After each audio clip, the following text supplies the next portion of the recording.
passion. Cold like 0 degrees. I'm out the cage, gotta let out the beast. Revolutionary, gotta let out the streets. Locked in a cage, I'ma let out the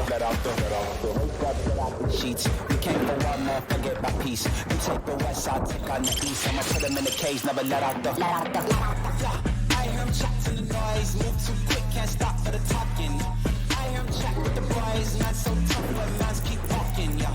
Just too sharp with the prize, like girls, let her tell me I'm awesome, yeah. Hot like fire on the pan, if you wanna touch me, please use caution. Stop that, stop that, stop that.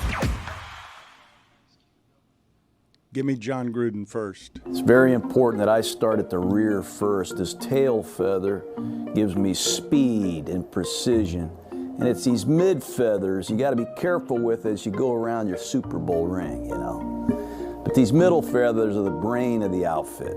And this front feather, that points the direction that this hand turkey goes. Give me Jim Harbaugh. I don't think there was ever a question there. I think it's just a lot of gobble, gobble turkey, you know, by just gobble, gobble, gobble turkey from jive turkey gobblers. I don't think that was Thanksgiving related, really. He said gobble, gobble. Jive turkey. That's all it takes. Turkey. Yeah. Bill Belichick. I mean, football, family, and foods. Other than football, what's your favorite Thanksgiving side dish? Yeah. I mean, pretty much everything. There's not much food that I don't like, so. Are you a cook? Could we start with dessert? Got to leave room for everything else, so. Yeah, it's great. It's a great holiday. It's a great holiday. Football, family, and football. I mean, football, family, and food, so. Yeah, sign me up. The difference in energy. Not a lot of enthusiasm on that one. How about Andrew Luck? It's going to be a lot of fun. Play on Thanksgiving. That's it. That's all you So got. we just searched the word thing. I just wanted to hear his voice. I mean, come on. That's with that guy, he could say anything and I'm playing it. We Fair gave enough. up millions for this. It's going to be a lot of fun. Play on Thanksgiving. What about Zion Williamson being asked about his favorite dish? Happy Thanksgiving. You get to go home tonight and then leave tomorrow evening. Give us a little glimpse into what Zion Williamson's Thanksgiving looks like. Just spending some time with my mom, stepdad, my friends, little brother, older brother, and get on the plane and go into Memphis. What's your favorite dish? What you looking forward to eating the most? He trying to set me up. No matter what answer I give, social media gonna clown me. So no comment. I'm sorry. You know what? It's all love. That made me sad. It does. It was a benign question. I know. But he knew, though. He knew where the spots were. He was like, you know what? I'm not going to answer this one. I know, but to no comment something like as harmless as that, the kids, when we fat shamed him so much on the internet that he's not 25 years old and he's already hiding from our questions. What is Kendrick Lamar like on Thanksgiving?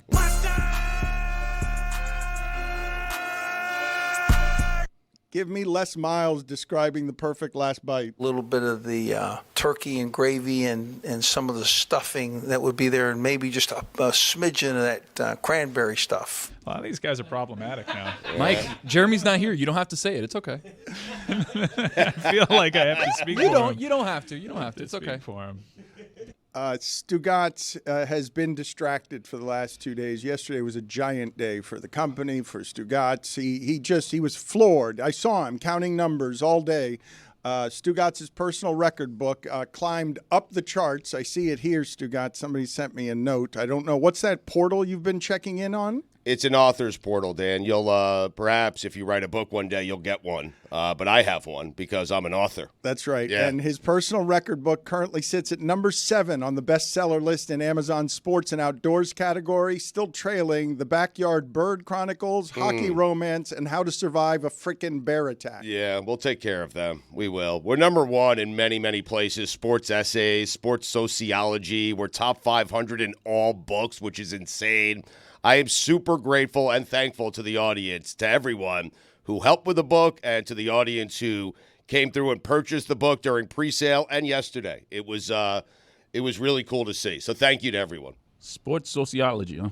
Yeah, I have no idea how it made it there, but I'll take it number one. I don't care what. Listen, I do not care what the category is. You put my book number one in that category, I'm good with it. There will be no way, no avenue from which this can be undercut. Stugotz is an accomplished author now, officially, and he's climbing up the bestseller list. That's not up for dispute. I've seen some of the numbers. He's exploding. Our audience, as we've known for a long time, is like super loyal. And so he's sold tens of thousands of books in an industry where it's hard to do that these days because that's not how it generally works. And he's just getting started. I don't know if bestseller lists include pre-order. If they do, he will absolutely be a bestseller. If it includes 6 months of sales, because we didn't just unleash, a lot of people bought before yesterday. Yesterday is just when Stugotz starts seeing the numbers. Have you negotiated the parts of this? Because the book industry is notorious for not giving accurate numbers to the people who are selling when they negotiate percentages on if their book does well. We have negotiated. I told you the story that Mike Schur, who was really great during this process, I have no idea. I don't know the inner workings of the book industry. He does. He introduced me to a guy named Richard Abadi, who is his literary agent and friend. And so I trust Richard in whatever he did. However he structured that deal, I trust Richard. So I feel good about it. I really do. I feel great about the sale of the book. Greg and I are going to do a signing next week. I'm very excited about this at a church. How about this? Yes, the bookstore was too small for Greg and Stugotz, so they're doing it at a church instead nearby because the bookstore can't handle the amount of traffic that's going in there because now Stugotz is about to be a best-selling author. But I saw the group yesterday, Stugotz. I saw them recoil in some places with shame because you knew so little about your own book. Wow. And I was disappointed that we didn't do a better job yesterday in getting a bunch of guests and people to make a bigger noise than the one that we did with a lot of strategic targeting stuff. But what I learned, because I tried to get someone today from Random House to come on and tell the story of what it was like to deal with Stugotz. And I was told, Dan, that's a bridge too far. I don't even know. I don't even know what that expression means exactly. What is the origination? I've never heard of going a bridge too far. We know. What does it mean, though? What does a bridge too far mean? Like, I know what it means, but where's it from? Is it from war? Is a bridge too far away? Random House says. Well, I'm not going to quote Random House here, but I wanted to get somebody on to explain, Stugotz, what Billy astutely noticed yesterday is absolutely so. I don't think in the history of Random House they've ever had somebody who doesn't deliver the audio book when the book is being sold. Right. Like Random House is legitimately mad at Stugotz, and so I can't get somebody on the show to talk about this. They're actually not mad at me at all. But anyway, go ahead. I did some digging, and I was told this is the first time that's ever happened. So what happened? I paused the audiobook because as I was doing it, I said to myself, this doesn't meet any standards that we have as a show to entertain our audience. And so I just figured there was a better way to do it. And I asked them politely, can we pause the production of it and release it later because I would like to do something a little bit different. That's all. So you have standards now? When it comes to the book, well, you didn't even write it. Listen, I was upset with. I was putting myself to sleep reading the book, and so I just figured. But you should have terrible sell job. No, because that's not the right way to write the book. That's not the right way to do an audio book. Your own book puts you to sleep. Well, I was hoping that Dan would read it, and you guys, we're here now. Because I wanted everyone on the show involved in the reading of the audiobook. I thought that would be good for the listeners. Yeah, more outsourcing would have been nice. Yeah, well, I was going to pay the people who are working on this show to do that. Source, just trust me, bro. You're now off the list. Okay. I was definitely going to get that check. I will say this, unintentionally, this is going to work out great for you because like 6 months from now or when it comes out, then people are going to be like, I want to buy that. Like, I should pay for this new, and now you're here's the thing, you're saying too much, because now you're promising you're not just reading the book, you're promising some other show involved I'm thing. not saying too much. I got a plan. I'm okay. I mean, I appreciate what you're saying, Billy. Just don't overpromise here is what I'm saying. Random House has dealt with massive personalities Right. in every facet of life and entertainment. Yes. And you're the first person that didn't deliver an audiobook when it was expected. Yeah. That's not a badge of First honor. for everything. I mean. Update on a bridge too far comes from a comment made by Lieutenant General Frederick Boyd Browning during a World War II's Operation Market Garden. It also comes from a title of a 1974 book. Based on the Operation Market Garden, which looks to me like a situation in the Netherlands where they were trying to occupy Nazi something All or right, other. you in really World War got II. caught up in the air there. Look, Yeah, so I Tony, was trying to Tony, find it. you- You Tony, say you have He's it, you tired, gotta man. have This it. guy doesn't stop working. No, I'll tell you what just happened to Tony, okay? He got caught up in the air. The show was in his lap, and he saw the word Nazi in front of him, and he's like, I should have read this before I got here. Yeah, proofread. I should have read it. In the context of World War II, I'm good. Yeah, but You'll learn, Tony. That is a proper context for Nazis. yeah, Tony, when you grab the show like that, don't have the word Nazi in front of you. As I was saying, I thought it would be a great interview to talk to the person at Random House to get what the facts are here, because I don't actually know what is true. I'm guessing what happened. Here are the facts. I'm a #1 bestseller. They've never seen more books sold in the sports category in their entire life. That can't be true. Here are the facts. I wrote a book. These are facts. Why don't you guys stop digging around and just be happy for me for a change? Let's just celebrate the book. We did this. I didn't do it. Well, Stanzik did it. But we did this. Our show did this. We created an audience that was so large that it would put me #1 in several categories on Amazon. Can't we just be happy for me? We are happy. Can't we be happy for Stanzik? Can't we be happy for Greg Cody? Can't we be happy for the millions of people who contributed to this wonderful book? This is the way a pathological liar gets you to deflect off of the topic. Well, he's squirming. He doesn't like the bright light. Not at all. The swinging bright light of interrogation. I think, honestly, there might be, just maybe, an ounce of shame. Shame? No. None whatsoever. No.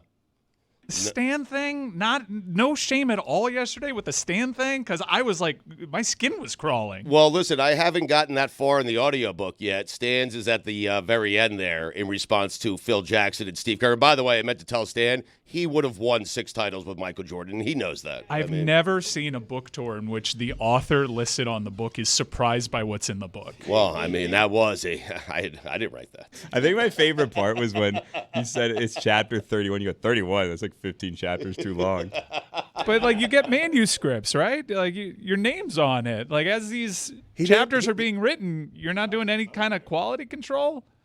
No. He didn't read the foreword. Well, I read the foreword. I just couldn't get all the way through. That's all. So he didn't read the foreword. It's hurtful. And the thing Bit that wordy. the thing that I wanted to get to, because I genuinely don't know what happened here. And he doesn't want us too close to this. But the audiobook was supposed to come out with the book. And I think what probably happened is he put it off to the end, started doing it the last 2 weeks, didn't feel good to him, and he's like, I'm not going to get this done in time, and then he blew the deadline. I'm guessing that's what's happened. I've got no information. I wanted to talk to somebody at Random House because I thought it would be funny to explore this as content. That's a bridge too far.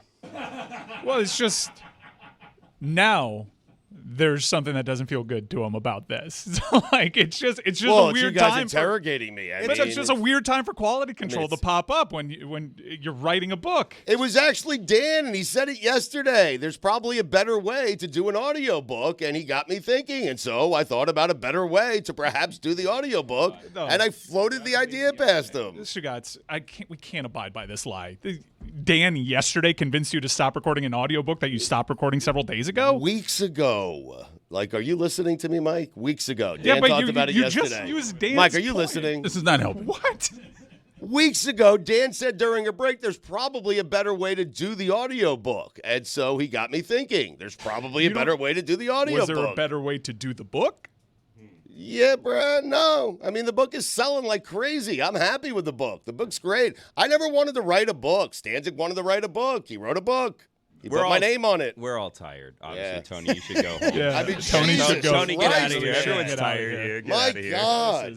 Jesus. This is what happens Thanksgiving with families. It's unbelievable. You have us working on this Wednesday before no one wants to be here, and I'm being interrogated. I'm in the middle of it selling, by selling people your book. Oh, We're jeez, making get out your of here. book a bestseller. I sold my book. Thank you. We're selling Whoa! your Hey, book. oh, what? I sold my book. I mean, Roy, too. Me and Roy. We sold the book. I was told I they were scrambling today to look for one of your books to promote today, and the only one we got was like the prop with no words in it. Yeah, I don't have the books are at home right now. I have some ideas with those as well.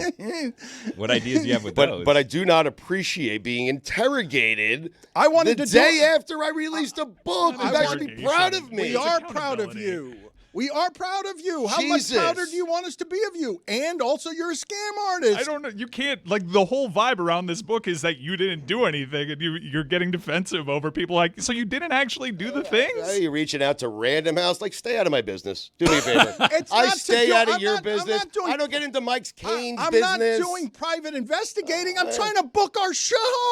I support lashing out like crazy. I support everyone and everything. Stugotz. You tell a bad joke, I laugh. Stugotz, I'm sitting here trying to book ridiculous takes. I support them. Stugotz, I'm trying to book a guest to promote your book because You're yesterday. trying to book a guest that embarrasses me, not to promote a book. No, the same That's way. what you're the trying. way Stanzik Tell embarrassed Sullivan you. to stay out of my The business. same way that Stanzik embarrassed you. Like, it's the same thing. Listen, I am on to Sullivan. He's the only person from this company who actually reached out and offered actual help, okay? Sullivan, so that I appreciate. Stugotz. But really all Sullivan wanted was PR contacts. And listen, stay out of my business, Sullivan. You got it? Sullivan Enough. was trying to plan a big party for you yesterday Yeah, and no, couldn't get you to do love any Sully. of the things. Yep. And we didn't have any guests yesterday to talk about your big day. What about Steve Healy? I mean, Sully he's one of the greats. I mean, but seriously, stay out of my business. I mean, want to throw me a party, that's one thing. Throw me a party, I But appreciate why it. don't I'll you be just- there at the why don't party, you just maybe. Tell us what happened with the audiobook. Just what happened. What really happened. I just told you what But happened. Stugotz, I told you 4 days ago there was a better way to do the audiobook. Now it's 4 days It was ago. when we were talking about like Cody doing a voice or Mina doing a voice for the show. It was like 4 days ago. It wasn't like keep track of your lies. What really happened here? You're really upset I'm a best-selling author, huh? I mean, jeez. He's selling out a church. You know how long I've wanted to do that? Sell out a church with a book I didn't actually write because my friends wrote it. How'd you land on a church? Well, I mean, we were supposed to do it at Books and Books, and they said that the response was so overwhelming they needed to move locations to a church. So I was going to ask Dan to MC it, but I don't want to infringe on his time. I mean, there's a better way to do, a book signing at a church, and it's with Dan. But Greg and I are very excited about this, and we're looking forward to it. It's a chance for our listeners to come out. We'll sign the books. We'll have some fun. When's the last time you were in a church? When's the last time I was in a bookstore? I mean, I think the church was probably Mike Ryan's wedding. I saved that wedding, by the way. And this is what I do for my friends on the show, the people that I care about. Mike's getting married. The wedding dress gets caught in a nail, and who is there outside smoking a heater? It's me right outside the church, and I unhooked it. It was a heroic act of grace. And all I remember from Mike's wedding, the day he announced his love to his wife, is Stugotz, the hero, not putting out the butt in the back of her dress, but because he was outside smoking a cigarette, he just pulled it off, and all of us salute him. It was his day, really. It wasn't Cynthia's day. It is why I really do believe that this whole thing has the chance to be the greatest joke ever told by this show. I mean, are you kidding me? He's going to we tried to save Highlight. He's going to conquer publishing. He doesn't know how to read. Charles Barkley before this was famously quoted as saying, I was misquoted in my own autobiography. It was his autobiography. He was claiming to have been misquoted. Stugotz didn't read this book. There could be things in there, like this book has not been read by Stugotz. Stanza could have said anything. I mean, I don't think half of the book has been read by Stugotz. And to sell more than half, tens of thousands of copies in publishing, Are you kidding? Are you kidding me?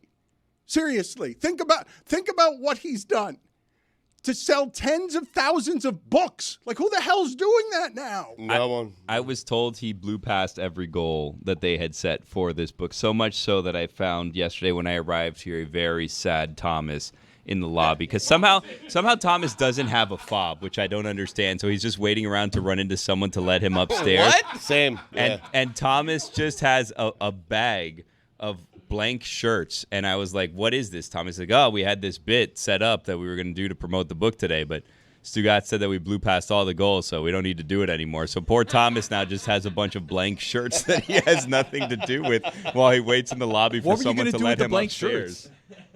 I don't know. We were going to do like a book-a-thon, which I believe we're still planning on doing it next week, just selling books. Like, it's like a telethon meets the Boiler Room. It would have been something like that. Yeah, free cruises to the top sales guy.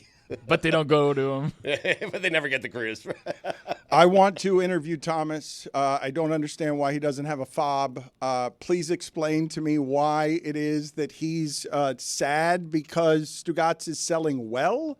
He doesn't like that Stugotz. I'm not understanding why everyone here wouldn't be thrilled for Stugotz. We had a bit planned out yesterday to do on the show with Thomas and with Taylor, and I kind of nuked it because the sales of the book kind of nuked it. We didn't really need to do the bit, and Thomas wanted to do the bit, and he was upset by that. Well, there was someone else involved, too, because I saw a suit here. Like, someone brought a suit into work to do this bit and then left with the suit still on the hanger and a dry cleaning tag. So someone dry cleaned a suit for this bit, and then, the plug was pulled on it. I wasn't sad that we nuked the bit. I was sad where I was made a little bit, I had feelings was... I was happy for Stu, but the plan was really started to get cemented at around 8:30, 9 o'clock on Tuesday night or Monday night. He was hard to get a hold of. Sully, we had a little difficulty corralling Stugotz to promote his own book. Again, Sully's just trying to get contacts from me. Thomas and I spoke 8:30, 9 o'clock. We did. I was.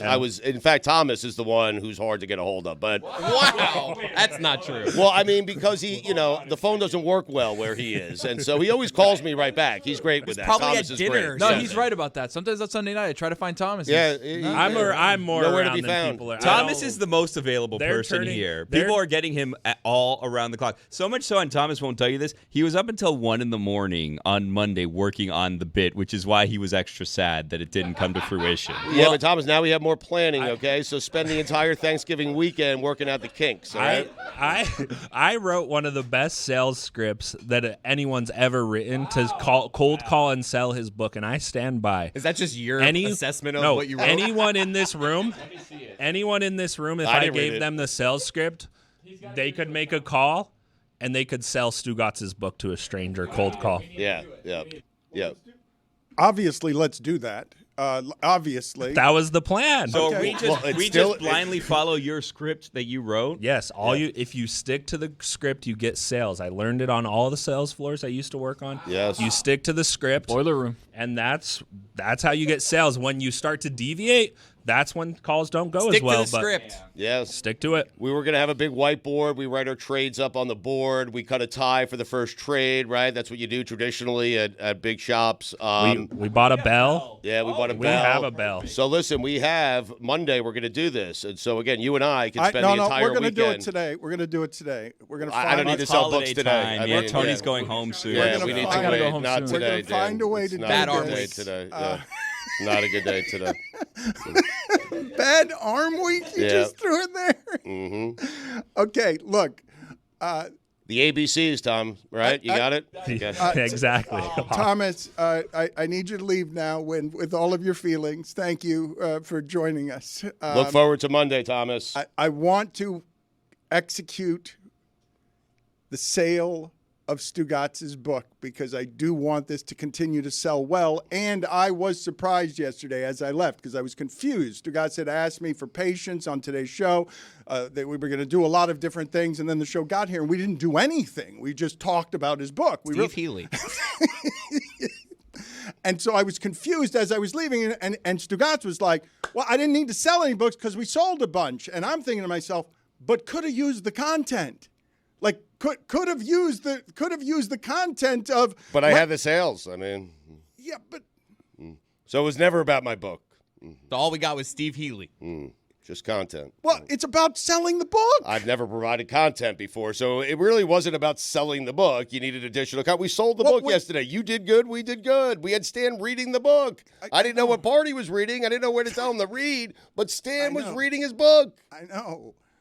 And we all are celebrating. My book. Our book. The group's book. It's everyone's book. It's the people's book. I make the money, but it's the people's book. And Thomas. I have never actually. He's not making money. I can't remember the last time I saw shame in that room on Stugotz's behalf. What percentage is Stanzik getting of this? 80-20. I will not share. Ooh, you're getting close to the bone on that one, Chris Cody. I'm not sharing. I would gladly tell you. I don't think Stanzik would like me to tell you. I don't mind. Also, stay out of my business. I mean, who are you, Sullivan? There you go. Jesus. I mean, how do we corral Sullivan? Well, Look, there are a bunch of producers running around here. One of them's got a fob, another one doesn't.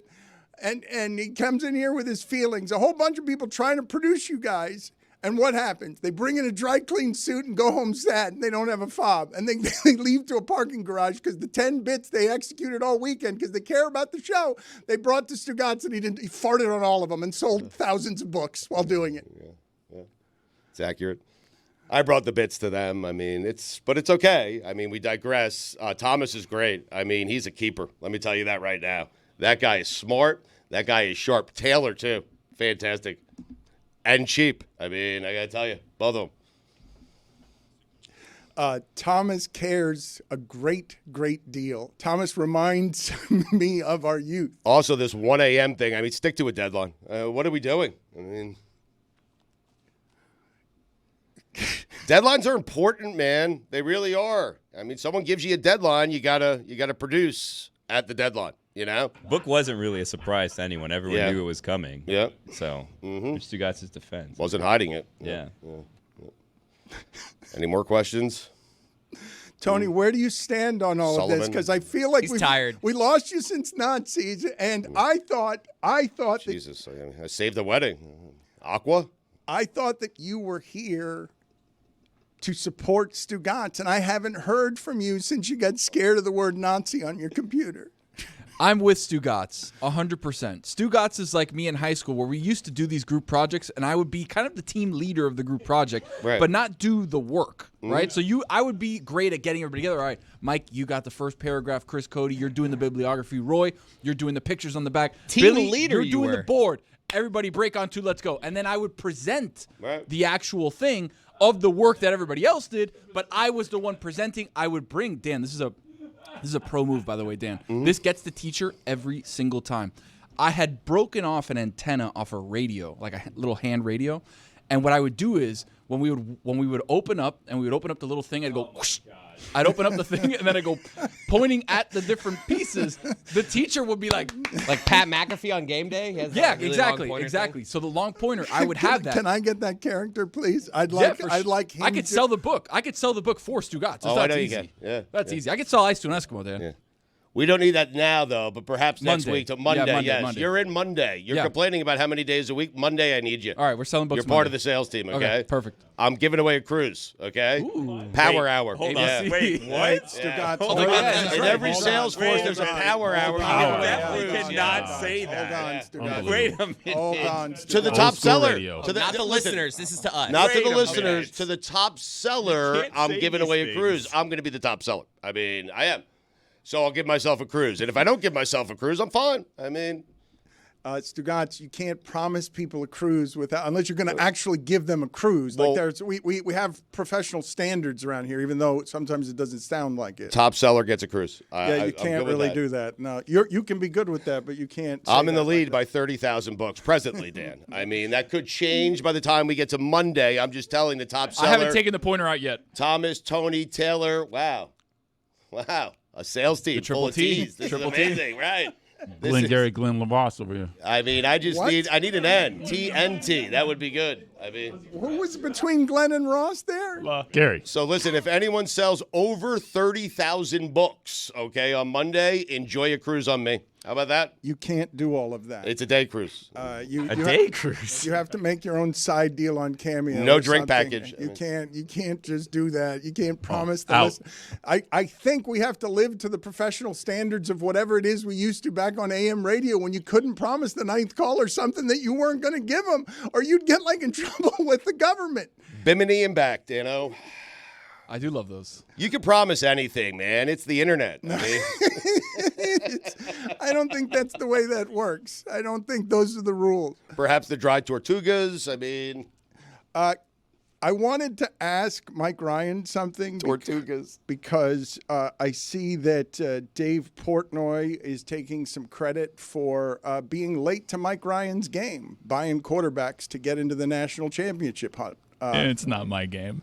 You got Cam Ward, the University of Miami's quarterback. You got yourself a 10-1 season. I felt guilt earlier this week because I'm poo-pooing. Not so fun when someone's in your business, huh, Mike? I mean, I'm poo-pooing a season, one of the best seasons there have been. A return to the glory days, record-wise, interest-wise, argument-wise, a national team. No longer talking about is the U back or the U is back. Like, clearly, they're one of the best teams. They got one of the best quarterbacks. They got one of the best offenses. And even if they don't play anybody and you want to question them, I felt like my tone was less positive than it should be, or celebratory than it should be, because I can see them losing against Syracuse because road games are hard and Syracuse throws a ton and everything is up in the air now. And I don't trust their defense at all. So the defense thing, I think I'm more aligned with you on the defense than you would think. But if you look at the numbers tell a different story. The numbers suggest that Miami, along with Tennessee, are the only teams inside the CFP that have a top 15 offense and a top 15 defense. Well, you look at that number. How does Miami have a top 15 defense? I saw their defense not get crucial stops for about a month and a half. Yeah, I mean, they got fat in the earlier part of the schedule when their defense was a little bit better, before the book was out on them and before defenses attacked their weaknesses. So let's parse through those numbers. In terms of yards per play to Power 5 teams, they're 39th. That's not bad. That's average. And all this offense needs is for that defense to be average for it to have a shot. So I actually think that if you look through the numbers, you can be more encouraged. Where I get discouraged is I know where Miami's weaknesses lie. However, Miami was doing different things. There was different personnel in that game against Wake Forest. There were different formations. That's a major adjustment. To change your formation in the middle of the season is a major adjustment. So I would be a little bit more encouraged if you really do a deep dive on these numbers. The thing that I would say to dilute those numbers, and I have not done the deep dive. I hate to threaten the audience with a deep dive. Into the weeds. You did into my business. I mean. But I did the deep dive for you, so you didn't have to. Well, but and Sullivan. The diluter that I would throw on that is simply, and you tell me if you think this is fair or not, because their strength of schedule is not terrible, even though we don't think the teams they've played are very good. Cal has lost how many times this season already? A few. They've been in a bunch of one-score games. I mean, no one's really talking about Notre Dame's strength of schedule, which is in the 70s. No, but what I wanted to ask you about them being ranked as the 39th best defense, my eyes are not lying to me. That's yards per play against Power 4 teams. But my eyes aren't lying to me. When I'm watching their games and I'm seeing a running back run free every time on 3rd and 7 for 19 yards, and I'm like, how is he not better covered than that? That felt like the whole first half of the season, and it's against teams that aren't actually good. Because when you get to the last 12, you have to have one of the I don't think you can have the worst defense of the 12 when the offenses you're running into are going to be more formidable than the ones you've already played. I don't think it's a matter of being formidable. I imagine like the bigger issue, and look, Syracuse is a team that really values time of possession. Those are the teams that scare me. Like Oregon, okay, Oregon, we're going to have a track meet. You have players, we're not going to be able to stop anybody, let alone Oregon. So give the ball right back to Cam Ward. Wait, Mike. So this weekend scares you more at Syracuse than some of these playoff matchups? I would say anytime you run into an offense that really prioritizes time of possession to try to limit the touches that Cam Ward will get. Right. We saw in the Georgia Tech game, Cam Ward will press and not take what's available to him. I think he actually showed in Wake Forest that he can adjust. And it wasn't this super spectacular game, although he made some wild throws that didn't end up being caught. But he was quicker to throw than he had ever been all season long. His yards per attempt was lower. So I think those are signs of encouragement. I think that Dan is really hyperinflating the level of defense that you've seen from teams that have made noise in the CFP since it's been around. You just need, if this offense puts up 35 a game, which they've shown, if they get their normal amount of touches, they will. They've only been held under that, once all season? Let me do it this way with you guys, because the comp that I have, if you're going to make this a champion, if you're going to make the University of Miami a champion, and I've already said I'm not used to a defense like that winning a championship. But again, along with Tennessee, they're the only teams in the CFP that have a top 15 offense and a top 15 defense. You say their defense isn't good, and the counting numbers say they're among the best, most balanced teams in the CFP discussion. Okay, and so when I throw that to the group, what have your eyes told you? Because I'm understanding what he's saying, and I can't get out of my head the number of 50-yard plays they've given up. You are right to seize on that. I think in terms of giving up explosive plays to the opposition, they're like a middling FCS team. My eyes tell me that anytime there's a 3rd and 21, the team is getting a first down. Yeah.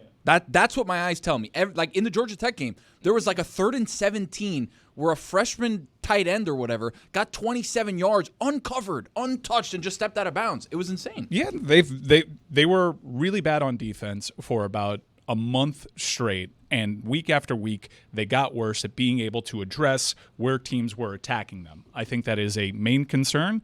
I share that concern with Dan. I don't think it's unreasonable for Dan to react to the numbers that I'm giving him, which are surprising because of what we've seen over the last month, and been like, yeah, I don't trust it, because I'm right there with Dan. If a team sets out a game plan to keep the ball away from Miami and attack what they're bad at, force their players to make tackles in space, they're going to struggle.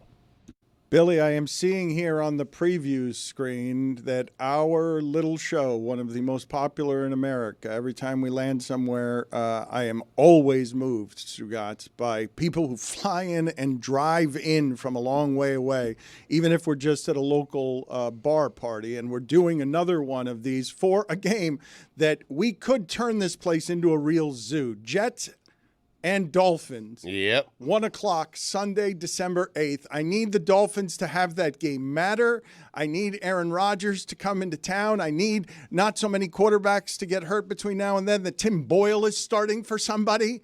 But that game, Billy, yes, that day, what are we doing and where are we doing it? Well, we've been doing a little God Bless Football country tour here, you know what I mean? We started in Chicago, we went out to Arizona, and now going to be landing here at home in Miami, Dolphin Mall.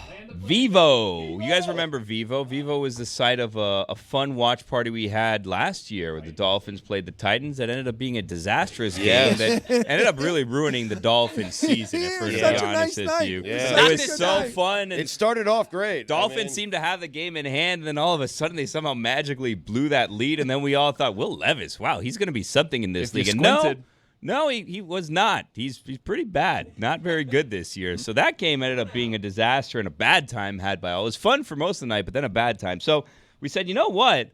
Let's have a bad time again. So come out here. We're going to have a bad time together. Dolphins versus Jets, December 8th, live from Vivo at Dolphin Mall. Kickoff's at 1, but we're going to get there around noon, go until about 5 or so. We're just going to kind of be enjoying football. We'll have the Dolphins game on, the Jets game on. And I would advise you, and this is not on the script here. This is not Sunday service presented by Smirnoff. This is not on the script. But I will tell you this, because our partners at Smirnoff have been great. I will tell you this. December 8th, Dolphin Mall, to Sunday, I would get there a little bit early because you're headed into prime holiday shopping season. So if you want to find some parking, It's going to be a zoo generally just because of that time of year at Dolphin Mall. But no, so. the growing property of God Bless Football landing in your town after touring the country, Arizona and Chicago, landing a out homecoming. closer to home to Billy Gill, the people that matter, the People's Show. These are Billy Gill's people. This not mall, closer to home, my actual home. I grew up at Dolphin Mall. That's where I met my wife. Mm-hmm. My wife. Wow. Yeah, at Dolphin Mall. So the point is, get there early because if you want to sit down, you want to have a good spot at the bar, you want to have some, a good vista of us. Like, there's a lot of bars and stuff around that area, and it's gonna probably be crowded just because of that time of the year, So come out and enjoy the Dolphins and the Jets with us. It'll be fun. Who knows who'll be the Jets quarterback at that point in the season? If Aaron will be released, if he'll be on the team, if he'll be on IR. Like, it could be a disaster. Hopefully it's the Dolphins win. It seems like we're trending in that direction.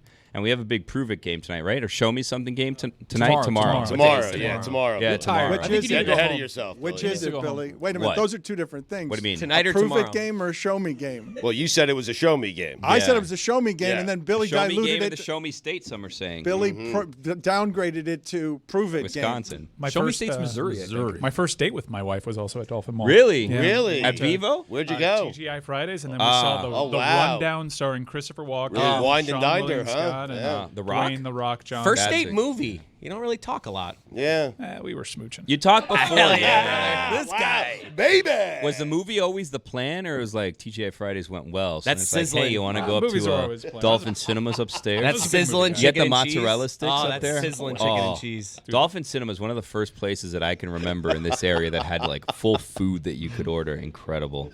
You do a lap, you do a loser lap around the mall. Always. Yeah, you got to. Free samples at the food court. Was the bowling alley there at the time or no? No, not that early on. Little onions. It's changed names. Like, well, there was a Bolero at one point in time. I don't know if it still is a Bolero. I'm sure they serve Smirnoff. Anyways, It comes out Sunday. It comes out sizzling like it's fajitas. Yeah. Sizzling TGI chicken Fridays, I and heard chicken. a bunch of them were Chicken. closing. Yeah, it's a I sad think that The- one closed. The one next to UM's campus closed. I can't Really? believe that. Sad day. Really sad. Yeah, Fridays, Tuesdays. Don't name your restaurant after a day of the week because it's not going well.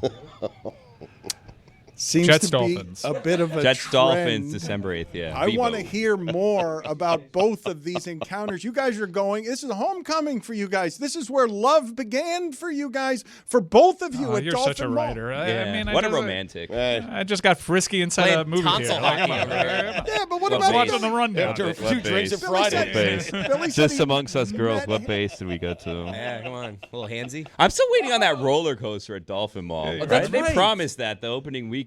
Still no roller coaster.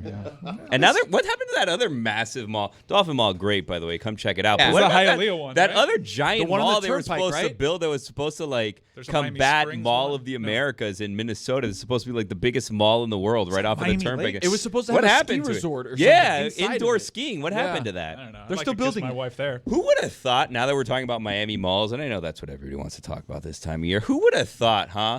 Miami International Mall, outliving Sunset Place. No one would have had that. And when I tell you it's on No its one. last legs, International Mall is just nothing. No, They got falsehoods. nothing No, there anymore. dude, International Mall is thriving Nah. right now. I Yeah, went- no, I- it's thriving. When was the last time you went? Like 2 weeks ago. I went 2 weeks ago too. Oh, it's great. Is there a What radio- day? I went sooner. Is there a Radio Shack there? Dolphin Radio Jets. Shack. No, get out of here. Anyways, Dan, have you been to International Mall in the past couple things? I will Things? answer your questions in a second. You guys did a deep dive on local malls here. I still haven't gotten an answer to my question, though. How did you meet your wife at Dolphin Mall? My wife, we work together. Yeah. And I don't know the backstory Of what? Us working together? of how it is that you came. Whoa. Hey, That was What? that was a while later. What? Was it really? December none of his 8th. personal business. Seriously. Sunday Sullivan. service presented by Sully. Smirnoff. Yeah, 1 p.m. kickoff. But we'll 12, be there 12. at noon. Yeah, get Be there there. early. Be too, there if like you wanna get 11:30, 11 good o'clock maybe. seats. Yeah. Billy, that mall you were talking about, the new deadline, one? it's 2026, the one right off the turnpike that they've been promoting forever. I don't It'll understand. be Look, ready in time for the World Cup. 2026. I mean, get out of here. Look, guys, let me tell you something. I'm going to call shenanigans on these projected dates of construction projects because, like, just now driving in, I see they finally put a shovel in the dirt on that soccer stadium next to the airport. Like, we're finally moving dirt around there, and that's supposed to open in like 4 months. So I don't think that we're going to meet that deadline. And 2026, there's no shot in hell because I've driven down the turnpike, and I don't see the largest mall in the world anywhere around there. So they haven't started that yet either. We managed to go a week without talking about Inter Miami's manager leaving. Yeah, they just hired a new one, too. Really? That happened pretty quickly and out of nowhere, and I haven't seen subsequent reporting after I heard personal reasons because not a lot of people had that coming. I mean, seemingly out of nowhere. There were some people plugged in the know that You're one of them, aren't you, No, Mike? no. I kind of given up that beat. They're not my biggest fan anymore. But it was interesting when I first heard Tata Martino was in the mix. Everyone's like, "Well, that's a perfect mesh with Messi because they know each other." But what I kept hearing was like, it's actually not that easy. There might actually be some conflict there. The fact that they've worked together in the past, that doesn't actually help this thing. Tata's a very prideful guy, and I think this is one of those situations where, like, you want to do it your way. I had plenty of success doing it my way. You guys just do your thing. Are you interested at all, Stugotz, in this portion of it? For a while there, Mike was doing some insider reporting around that sport and obviously had very good sources in Inter Miami because if you were listening to the show, it wasn't surprising to you that Messi ended up there. When he says they're not the biggest fans of him, I haven't talked to him about this at all, but I'm assuming that would be because you've been on here talking about how they price people out and gouge people and that you gave up your season tickets. I hadn't asked you about this, but I don't think we need to assume. I think that would be the reason. I would assume that. Yeah, but I've also been more fair than them. I reconnected with some people over there, and I guess the way my perspective was they weren't that big of fans of mine. I know some people there aren't, but there are some people that matter over there that are totally fine with me. I think that I kind of feel, me personally, this is my personal feeling, I think Inter Miami missed an opportunity here. Inter Miami, from a stadium attendance standpoint, was doing very well pre-Messi. They had a packed house. It was a fun atmosphere, even though it was very far away from like the base that they were trying to appeal to. Which people have no idea how much further that is than it used to be because you'll see during Art Basel, we are wildly overcrowded down here. So for you to get to those games was going to take you 2 hours every day during that time. Well, let's just say my car is well over the miles because of all the Inter Miami games that I went to. It's 15 minutes away from Boca Raton. Okay, it's a lot more convenient if you live in Boca to watch Inter Miami than if you are living in the populous center of Miami-Dade County like I am, around Kendall. That's my drive every day. It was tough. I just, look, they brought in a dude from Barcelona on the business ops.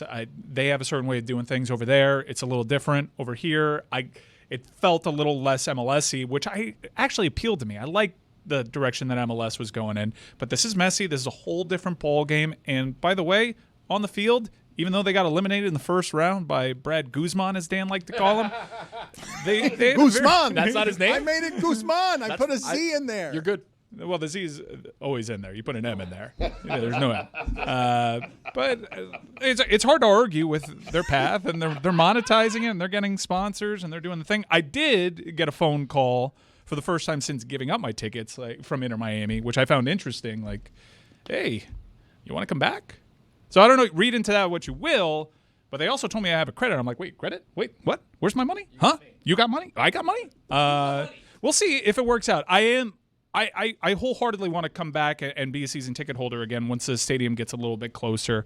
Maybe the prices level off in a post-Messi world. I'm super excited about this Club World Cup that we have an opportunity to watch Inter Miami open up the whole tournament for.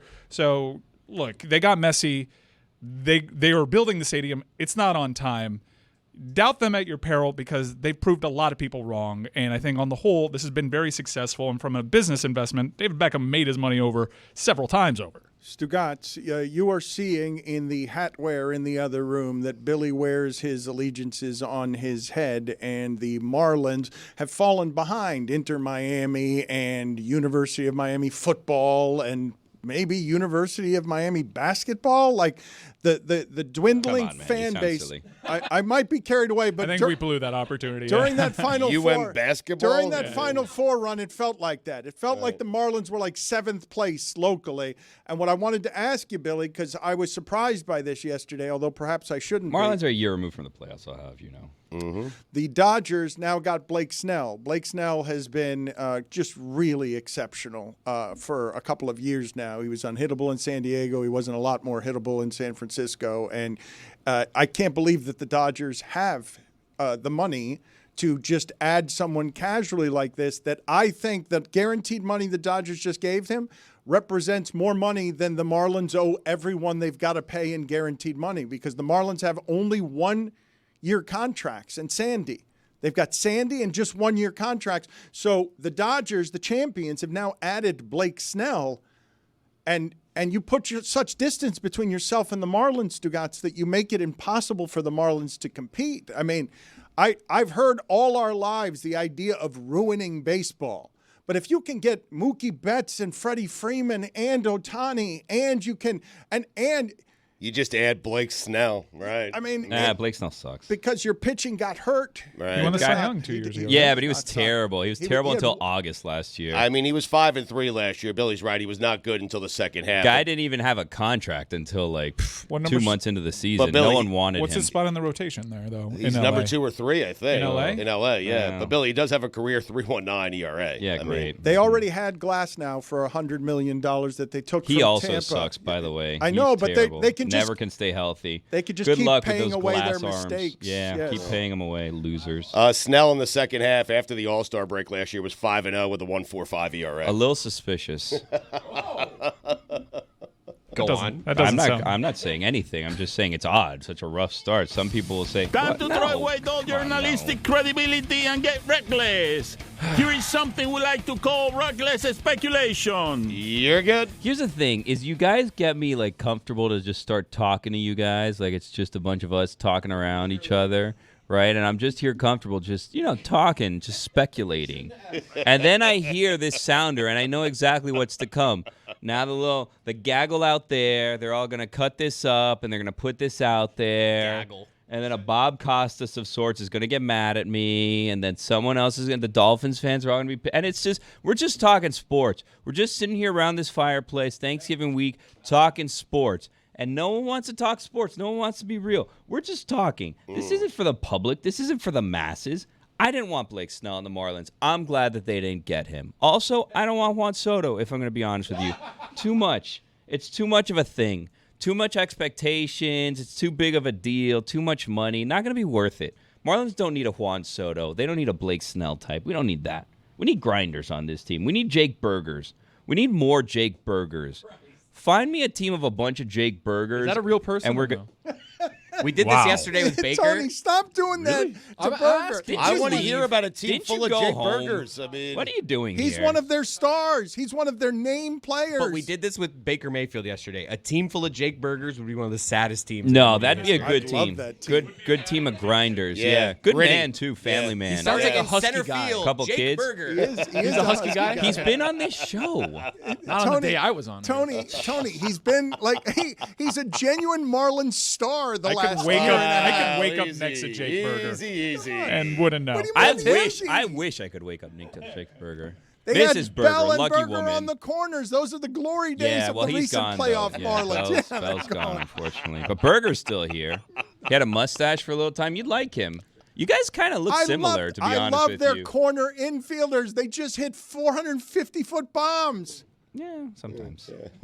Could use a couple more of them. Most of the times they don't. Yeah, most of the time. The More grand often than majority- not, they don't, but sometimes.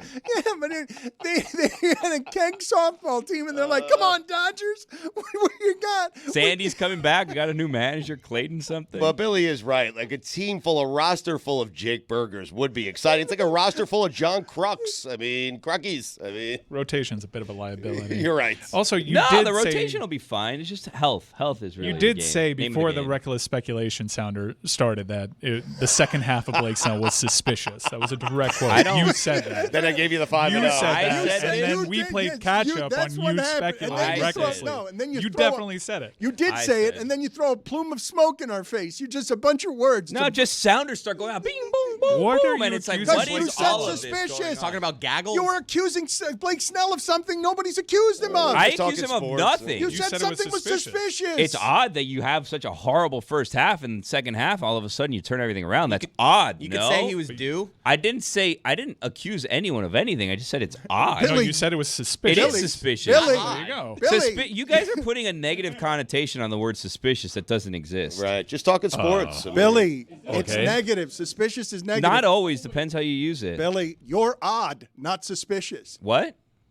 I'm odd? Huh. I'm not odd. Not suspicious. Having or showing a cautious distrust of someone or something. That's a definition of it. You said suspicious. Having the belief or impression that someone is involved in an illegal or dishonest activity. Nah, that's another one. That was the not, one. That's not how I That's the used one it. you used, I think I used it as a past participle. Blake Don't be suspicious. Don't be suspicious. Blake Snell signs for $182 million and was unhittable the second half of the season. It's a big signing. Baseball is talking about it today because the conversation is, God almighty, Dodgers, knock it off. You can't hog everybody. And you're the first I've heard call it suspicious on a day of great celebration. I haven't heard anyone in the national media, not Kirchin. He doesn't say anything. When would Kirchin say that? Not, baseball's great. It's the best thing in the Well, world. Dan, it's a little suspicious. See, he said it. Co-signed. Isn't it just baseball that he was Cy Young Award winner the year before and then has a bad half season because, as you said, nobody wanted him, even though what he got was – it felt like what happened to him is he got Borised, right? Like last offseason was really bad for free agency, obviously without the, Shohei Ohtani of it. But, no one was really signing big deals, so he wanted a deal that didn't exist. And then he kind of stayed put, and then he ended up signing a 2-year deal with a 1-year opt-out. And then got a deal finally, but after spring training. So the reason that he had a bad first half is because he didn't have spring training and didn't sign with anyone until the season started. So he was kind of delayed a little bit. His spring training essentially was the first half of the season. And then when he started pitching again, he came back to his Cy Young form. That's what happened if we're going to drop the charade. And long be spring honest. training. If we're going to tell the truth and we're not going to do show, that's what happened. It's not suspicious. It's that he didn't have a spring training, Dan. And he's a good pitcher. And now the Dodgers gave a good pitcher a lot of money. And they're going to be a really good team. Clip I was that. going to say that baseball is dead and they can't kill it because it's already dead. But that's not the truth. The Dodgers are just really good and they have a lot of money. But I will say this. Mike Schur. If your children are Dodgers fans, you need to do a better job of raising them because you're creating monsters that they just get whatever it is that they want and they think that every team can just pay every player. They're the new Yankees, and you're creating monsters if they're in fact Dodgers fans. If not, then forgive me for speaking on your children. Mike, sure, you've been called out. I have not called him out. And you are caveat right. at the end. No, There were a lot of ifs there, Dan. No, you are absolutely right on everything you said. You are a truth teller, and Mike Schur's kids and Los Angeles fans. You're so right about this. There's a generation of kids that's saying, yeah, we get Freddie Freeman when the Braves are better. Yeah, we get Shohei Ohtani when he plays for another team. Yeah, we get everybody. They can just be scrappy underdog Red Sox fans who don't just get everybody they want. Well, they may get Soto. So Yeah, they're in it for Soto, too. They are. By Yeah. the way, the AL East, the AL East, everyone's in it for Soto, and the Orioles are better than all of them. Like, that's because Toronto's in it, Boston's in it, the Yankees in it. So why are people so concerned about the Dodgers? Because the Dodgers have been doing this. They've been conducting business like this for over a decade now, and it's gotten them, what, 2 World Series? Well, because they have to overcome Dave Roberts, and he's a terrible man. Right. But, I mean, it doesn't guarantee you anything. It guarantees you're going to get to the postseason, but they would have gotten to the postseason without Blake Snell. I had a Yankees fan yesterday text me and say, I get it. I now understand why everybody hated Yankees fans and why everybody hated the Yankees all these years. I'm finally understanding what it's like to be on the other side of this. Stugotz, how do you say with a straight face, it doesn't guarantee you anything, it guarantees you get to the playoffs? The Dodgers are going to get to the playoffs every single year. So it guarantees you that. I know, but once you get to the playoffs, it's a crapshoot. I don't care how good your team is. The Padres had the Dodgers on the ropes. They could have lost to the Padres. At the time, Freeman was all shot up on medication and said so, shouldn't have been on the field. Betts was coming out of a slump. But we can't dispute this part of it, right? This part of it's weird. The Yankees used to be the team every offseason for decades in their rivalry against the Dodgers that got all of the players they wanted. The fact that baseball now has a sport that is being won by a regional television contract that's better than the others, that allows them to get Blake Snell, aren't they in it for Soto too? Like they're like they can get everybody and they can pay for everybody because Ohtani was just great business. They won the championship. Like now you just start mass collecting, go grab everybody. What they're doing with the pitching staff, Billy, It doesn't matter that their pitching staff was hurt last year, that Kershaw was hurt. They're just going to keep getting giant, expensive arms because it doesn't matter if they blow a $200 million contract here and there. Well, it's not just that. It's that Ohtani's contract was almost entirely deferred. Like, they paid him like $2 million last year or something like that. So, like, the $70 million that he got, all of that money is spaced out over years. Like, so it's basically not a real contract for them at the moment. They're going to have to pay for it at some point in time, and it's going to be a hindrance, I would assume, at some point in time. But again, like, all the business that he brought in, it was more than they expected. They can afford everybody now if they wanted it. And if you want to be a bad parent and raise your children Dodgers fans, that's a hard ticket to come by. Why don't you try the secondary marketplace? And for me and you should only be going to one place, the Game Time app. Create an account and use the code Dan for $20 off your first purchase. Hopefully that's a Dodgers game and you raise your kids improperly. Download the Game Time app today. You get to see panoramic seat views, all in pricing, so you have no surprises at checkout, and you have Game Time's illustrious ticket coverage. Chris Cody, what time is it? Game Time. Ooh, I like that one. I don't know if I like that one. Yes. I do. Yes. Sensual Cody. Yes. I would like Sensual Cody to become a character that sells advertising for our show. Whispered, sensual Well, that's a little too far. That's a bridge too far. That's a bridge too far. Bridge too far. Yeah. That's good. No. No, not Joe Rose sound talking about blue cheese. Big juicy cheeseburgers. Wait a minute. No, hold on. He'll find it. Give him a second. Hey, you want some fresh fish? Give him a second. This is Joe Rose doing a live spot talking about fresh fish and getting watery mouth as he did his live spot. It was sensual in nature. That's good. Big juicy cheeseburgers, a Philly chicken. That's good. Onions. Mushrooms. It's good. Excuse me, can I have a side order of... Can I get some blue cheese with it? I like to dip my thick in that blue cheese they have there. Hey, you want some pasta and seafood dishes with fresh fish? It's good. So good. Yeah. There is nothing like a thick... That is what we paid millions of dollars for to get from ESPN. The big dog. That is the library of stuff that ESPN could not wrestle away from us. He was paid $25 for that. Speaking of onions, I just saw that behind the bit, as part of our 20-year anniversary celebration that includes Stugotz going to the top of the bestseller lists, we have the memory here, Stugotz. And I just learned today an assortment of other details that I did not know about Billy and this onion and the subsequent hospitalization. This is behind the bit. This is behind the bit. This is behind the bit. A segment where we highlight all these bits, the glory days, some might say. Not that it's not nice now. It's nice now, but it's not.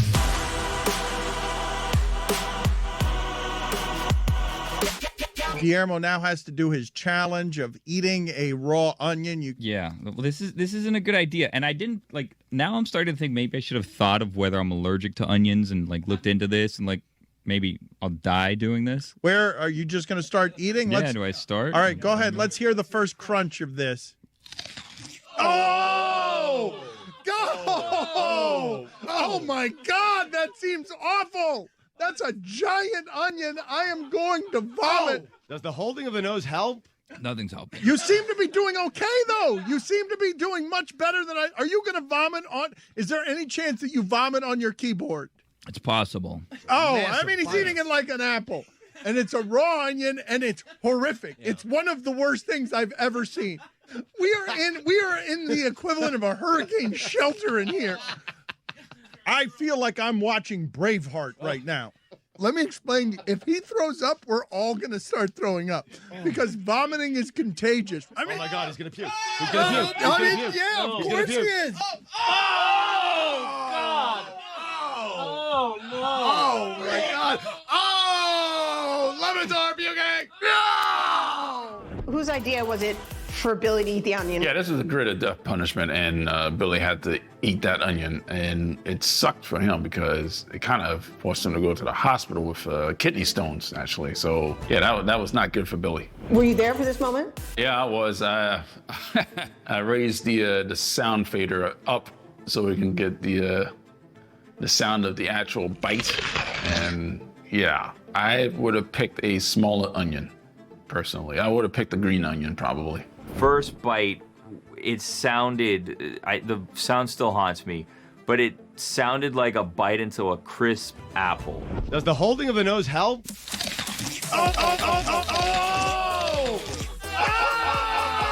the holding of the nose help? Yeah, he didn't have to pick that one. There were others to pick from. He ate an onion the way you would eat an apple. And so that was his first bite, and then he went to the hospital. He didn't finish the onion, and this part of the story, this was interesting to me. I learned on air, I'm going to say, 7, 8, 9 years later that hospitalized him. I didn't know. I don't know whether they kept it from me on purpose, but I did not know that was something that could get you sick or that it did get him sick until many years later. Oh, the onion. The onion was a low point in my career and life. The onion was terrible. The onion was a punishment that I had to do because I lost in the bucket of death, and I selected to eat a raw onion. There was a double standard when it comes to grit of death and bucket of death punishments, where some people were able to get away with kind of like half-hearted payoffs and others were not. And I was not one of the people that was able to get away with half-hearted punishments, so I had to go and buy the onion myself. And I was trying to figure out the smallest onion that I could get to have this count. To avoid any controversy in, the spirit of the rules, I went and got a legitimate onion, and I got a decent sized onion. And I thought, I'm just gonna power through this situation. How awful was that? Was Billy expecting it? Well, Billy knew what was gonna happen. We hadn't then learned the lesson that we now know post-onion, that eating competition should probably not be a part of the grit of death. I myself had a very horrific experience with tripe. It just straight up tasted and smelled like poop. It was bad. We thought the onion, eating a raw onion would be fine. I Googled it to see if it would be bad. It's natural. He legitimately threw up. I wasn't aware, and I imagine Billy still harbors some sort of resentment there. Wasn't my finest hour as producer. So I'm eating the onion, I'm powering through, I'm like halfway done or so. And what really made it terrible was Dan gagging in the other studio. So now the onion's hitting me, the fumes from the onion are in my face, I'm starting to tear up. It's starting to collect in my mouth because I'm trying to eat it quickly, but I'm not really swallowing it as I'm doing it. And then the gagging sound over and over and over again ends up getting me sick. So he throws up, then I start throwing up, and then I didn't stop throwing up. What's not known entirely is I ended up in the hospital as a result of the onion. He spent, I believe, 3 days in the hospital after doing that. But here's the thing, Billy's always in the hospital. That's what he does. He goes to doctors. But this doesn't even sound right. Did you know that you can go to the hospital for eating? He didn't even eat the whole onion. He took 4 bites. I don't believe that the onion is the reason for his hospitalization. You think it was something else? I don't know. You think Billy's been lying all these years? I just think that he had another ailment that's what? Does and that the make onion any triggered sense? it? What do you think? Do you think that 3 or 4 bites of an onion are? If I told you right now, absent this information, Stugotz, somebody takes 3 or 4 bites out of an onion, are they going to be hospitalized? Your answer to that's going to be yes? No, it'd be no. That's fair. A lot of people say, how did eating an onion get you in the hospital? So much so that when I was in the hospital and they were trying to figure out what's wrong with me, I was telling them I've been throwing up all day. I had to eat an onion. Can eating an onion cause you to come to the hospital? Like, what was it? You know what, Billy, you lied. I don't believe him now. I think it was something else. I think Billy's blaming us. I think Billy might be trying to get us to feel guilty because he had to suffer something that wasn't our fault. Maybe Billy was just home and took 3 days off of work, and if he did, I taught him well. A little bit of Stugotz in everybody. Dan will claim that he had no idea that I was in the hospital until just recently, which is nonsense. And if you look at the tapes and you go through the archives, you will find him making mentions of my hospitalization on the show, openly mocking an employee's hospitalization on the show. Unbelievable. And I sent them a picture of my hospital bracelet. I'm like, I'm in the hospital. Like, this went terribly. This is a terrible idea. It was either Mike or Roy said it gave him kidney stones. Do we think that's malarkey? Kidney stones? Do we think we think onions cause kidney stones? So the kidney stones we're trying to get out, but the onion triggered. There were no stones there. Then he ate 3 bites of an onion. All of a sudden, he's got kidney stones. Kind of quack is he seeing? They were 100% caused by the onions. This is just a liability issue at this point, and I'm sure they've talked to lawyers or whoever in HR that has told them, like, deny, deny, deny. They know that they are damn well responsible for my hospitalization that day. I haven't had it confirmed to me through an independent health expert that it was the onion that sent him to the hospital, but it doesn't really matter. He ended up in the hospital afterwards, you know? I ended up in the hospital after I went to Vegas. Could it have been the booze? Maybe. I put it on the gazpacho. So Dan and Stu emphatically do not believe that the onion sent Billy to the hospital. I'm not going to disclose what he was in the hospital for. I'll leave that up to Billy. But it's a bit of a stretch for the onion to, what I call wind of, to affect maybe it jump-started it. Maybe the visceral reaction he had to the onion brought about some other things in his body. Again, look, you're trying to trap me. I'm going to leave it at the apology. If I hospitalized him for a completely unrelated body part, fine. It was the onion. Sue me, but don't actually sue me because the statute of limitations is up. While we're pretending no one knew I was in the hospital and that was just a bit and whatever, I got stuck with the hospital bill. I had to pay like $1,500 out of pocket because I was hospitalized and I was just a lowly employee, and I was like, how do I even like tell someone like I got charged this for going to the hospital? Months later, ESPN found out about it because they were our employers at the time. They're like, yeah, you shouldn't have had to pay for that. I'm like, okay, cool. So are you guys gonna cover that? Well, and I had to eat it. So I had to eat the onion and eat the hospital bill and the kidney stone. It was just a disaster. I hate the onion. Was Billy mad at you guys for this one? We don't know. I learned about it. If he was mad, He never told us. stewed in the resentment for 7 or 8 years without telling me.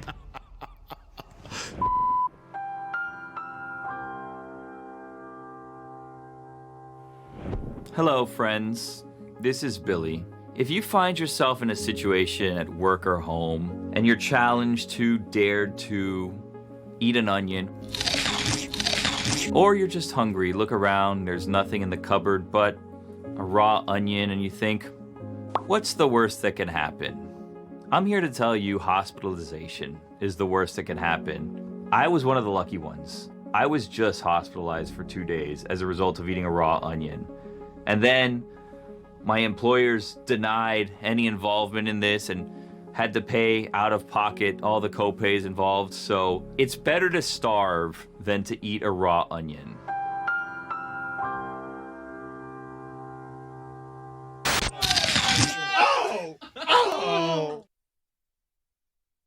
What's up, everybody? It's Mike, and it's the holiday season. It's approaching anyways, and the holiday season means family gatherings. You're going to be hosting your family, opening up your doors to, let's face it, potentially some problems. There's always family disagreements and things up for debate. Well, let me tell you something that's not up for debate. The great taste of Miller Lite. In these polarizing times, it's good to have something that we can find general consensus on, and that is that beautiful white can, Miller Lite. Is awesome. It makes any time a Miller time, and it's got tastes that you know that you can depend on. A beer that is brewed for people who actually like the taste of beer. And let's not forget, simple ingredients and the fact that Miller Lite is only 96 calories, folks. That's right, and just 3.2 grams per 12 ounces. Making memories at year-end gatherings, I ask you? Well, make those memories taste like Miller time. Go to MillerLite.com/Dan and find delivery options near you. Or you can pick up some Miller Lite pretty much anywhere that they sell beer. Miller Brewing Company, Milwaukee, Wisconsin. 96 calories and 3.2 carbs per 12 ounces. Fewer calories and carbs than premium regular beer. Look at David Samson. He's got his reading glasses on. He is here to support and promote the best-selling author of much acclaimed, Stugotz. You have your personal copy. Samson, were you recruited to write anything for the book? Indeed I was, Dan. Duh. And here I am in chapter 33, and I want to tell you the story of how this absolute train wreck happened. I got a email from a guy I didn't know, not from Stu, of course. It was this guy who's now on the title of the book, Dan Stanzik. He said, listen, Stugotz is writing a book, and he'd very much appreciate it if you would write an essay about why Shohei Ohtani's contract is or is not the worst contract in the history of sports. And I did what any friend of Stu would do. I ignored it because I assumed that there was no book that was going to be written and I wasn't going to waste my time. And then I got a follow-up email, still not from Stu. No. Had not heard a word from him yet. A follow-up email, hey, we're going to print soon. Do you think that you could get us your essay on Shohei Ohtani and his contract? And I responded saying, okay, I will put as much effort into this as Stu did into the book. And I then sent, right here on page 204 and 205, a two-pager on Ohtani. And I did it in one draft, and I made one phone call, Stu. I must tell you, I made one phone call. Okay. I called Dan, and I said, Dan, is this book real? That was question number one. And he said, I don't think so, though I'm writing a forward, Forward. Yep. And do you think I need to make it nice? And then I said, second question, Dan, will Stu ever read what I wrote? And Dan said, absolutely not.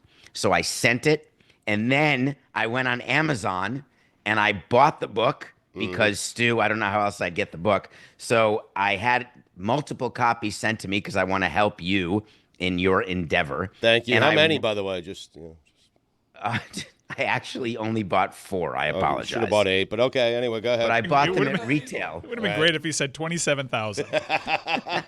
What a great joke. I'll take it. I mean, I don't care. What does he care? And I will only tell you that having read the book, Stu, what makes me smile is that you have arguments in here that are so asinine that you are going to end up not taking credit for them, which is why you're saying you didn't write them. That's what's funny about this book, is that your positions are so crazy. The Kevin Durant one is all mine. The Elijah one not having any rings, all mine. Starks never going 2 of 18, all mine. All of those are mine. I'll take them. They're good takes. They're good takes. I found that a lot of people were agreeing with my takes. That's what I found. So that was interesting. Billy, you are smirking back there, and it's red-faced, and it seems like it might be shame. I can't tell. I'm embarrassed. Because? On Stu's behalf, you didn't send books to the actual people that wrote books. Like, David had to buy 4 books? We sent David a book. We did. He knows. He got a book. So I will tell you what happened, Billy, is that I did go on Amazon. I did the pre-order, and then I got a book from Stu that had a letter in it. And Stu did write the letter. Stu, can you confirm to me that you wrote the letter that you inserted when you sent me a copy along with the other co-authors of the book? Did you write that yourself? No, that was Stanzik's job. And Taylor. Oh, it was? Yeah, and Taylor. Yeah. Yeah, so I found it to be. It wasn't a less letter, it was weekend perfect. observations. Right, I understand that. You'll get your personalized copy very soon. To suggest that I'm not going to do anything for all the great people, wonderful people that contributed to this book, I understand why you would think that. I understand why everyone would think that. But I have plans for you guys. I just don't know what they are yet. So generally, Stu, the way it works with being an author is that these things are done prior to the publication of the book. Yeah.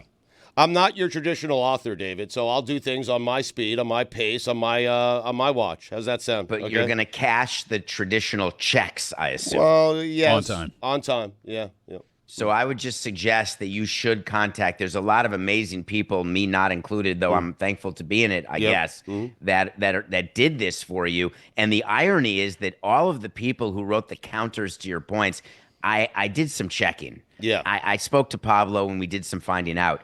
Those people actually did write those sections of the book. Yes, yeah. I don't Pablo know wrote if you one? knew that. I don't recall asking Pablo to do anything for the book. I mean, no, he has a in show fact, I called asked Pablo to do. Yeah, I asked him to do an episode on the book to help promote the book because Lord knows all we do around here is promote Pablo, and I didn't get. I got a frosty response. I got to be honest with you. I mean, Pablo has been coming down here. He sits in the chair. He does the show with us. I try to make him feel comfortable. I share my platform with him. I let him promote whatever he wants to promote. I asked him to do one episode to promote the book. Frosty response. I mean, what is there to find out? He's got a certain standard. How I wrote it.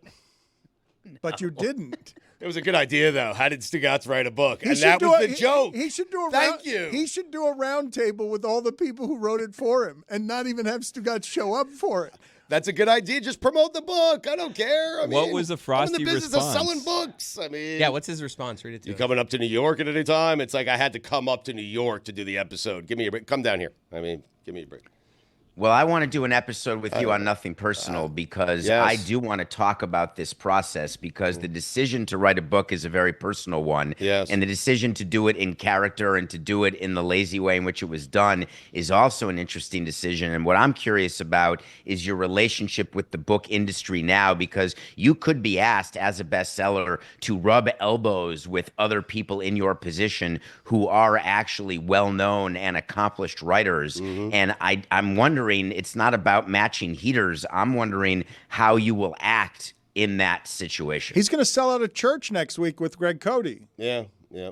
No, I heard that, and that's great news. That is where I'm sure there'll be a lot of people on their knees. Sorry, no religious jokes, but that's very nice of you, Stu. Are you making people buy the book for the signing? I'm in the business of selling books, David. I am a best-selling author. Of course we are making people buy the book.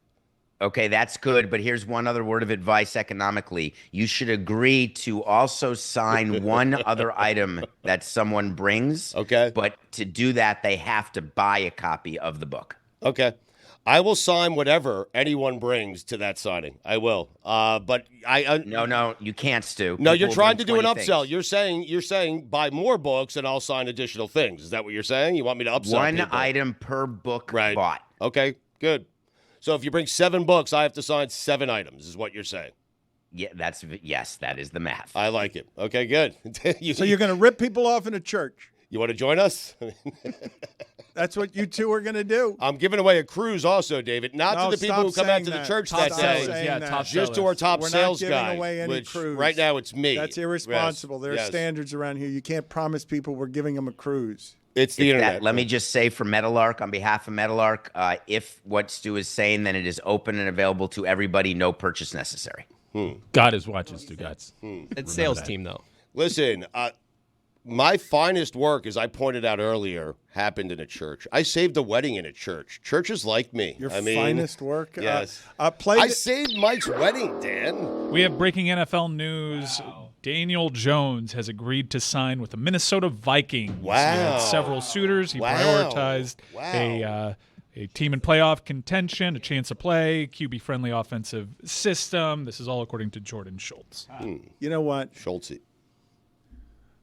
I can't stand it. I will not allow, you can't stand what? That football trumps everything? Because what I'm going to get furious about is that it trumps everything so thoroughly that we were talking about Stugotz's book and Daniel Jones going to back up in Minnesota or maybe start. I don't know how they feel about Sam Darnold. You can open the door to interest. Look what's getting interesting. Got 3 wows from Stugotz. That did not deserve 3 wows from the tired author, the tired acclaimed author. Come on, that move didn't deserve You to do- interrupt stop- what we were stop doing. now. and didn't- Stop now. Stop now. You do this all the time with me and Mike.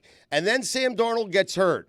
And then Daniel Jones comes in and helps win that team a big game that you weren't thinking Daniel Jones was going to win for the Vikings. And then it becomes a good signing. Okay. That's all Mike is saying. That's all we've ever said. It's George Hill. Mike didn't say anything, and it's He's George. excited about it. Stop I just shouting. reported someone else's news. And no, because you do this all It's the time. There are George these little Hill. moves. George Hill. There are these little moves that are made throughout each sport, okay? And they happen during the season. And then Mike and I get excited about them. We've been doing so for years. And then you poo-poo on them. And it's not right, because then all of a sudden, the George Hill is the classic example of a guy where you would say, why would you break into the show to tell us about George Hill? And then George Hill has 24 points, Eastern Conference semifinals, game 2. That's why we brought up George Can Hill. you tell me how many championships George Hill has won, and all the times he's been moved? The missing piece. The dozens of times he's been moved as a missing piece that's actually resulted in him being the missing piece. Why won't you give us a George Hill thing? You just won't give What's us wrong anything. about the George Hill thing? He became a He's got contributor. 0 rings. Zero something. rings. Give me Zero- something. so the missing piece in 0 places, George Hill, who we've been Well- talking about for 15 years, so much so that he just made his way into a Daniel Jones He story. became a contributor. Yeah, exactly. That was Samaki Walker.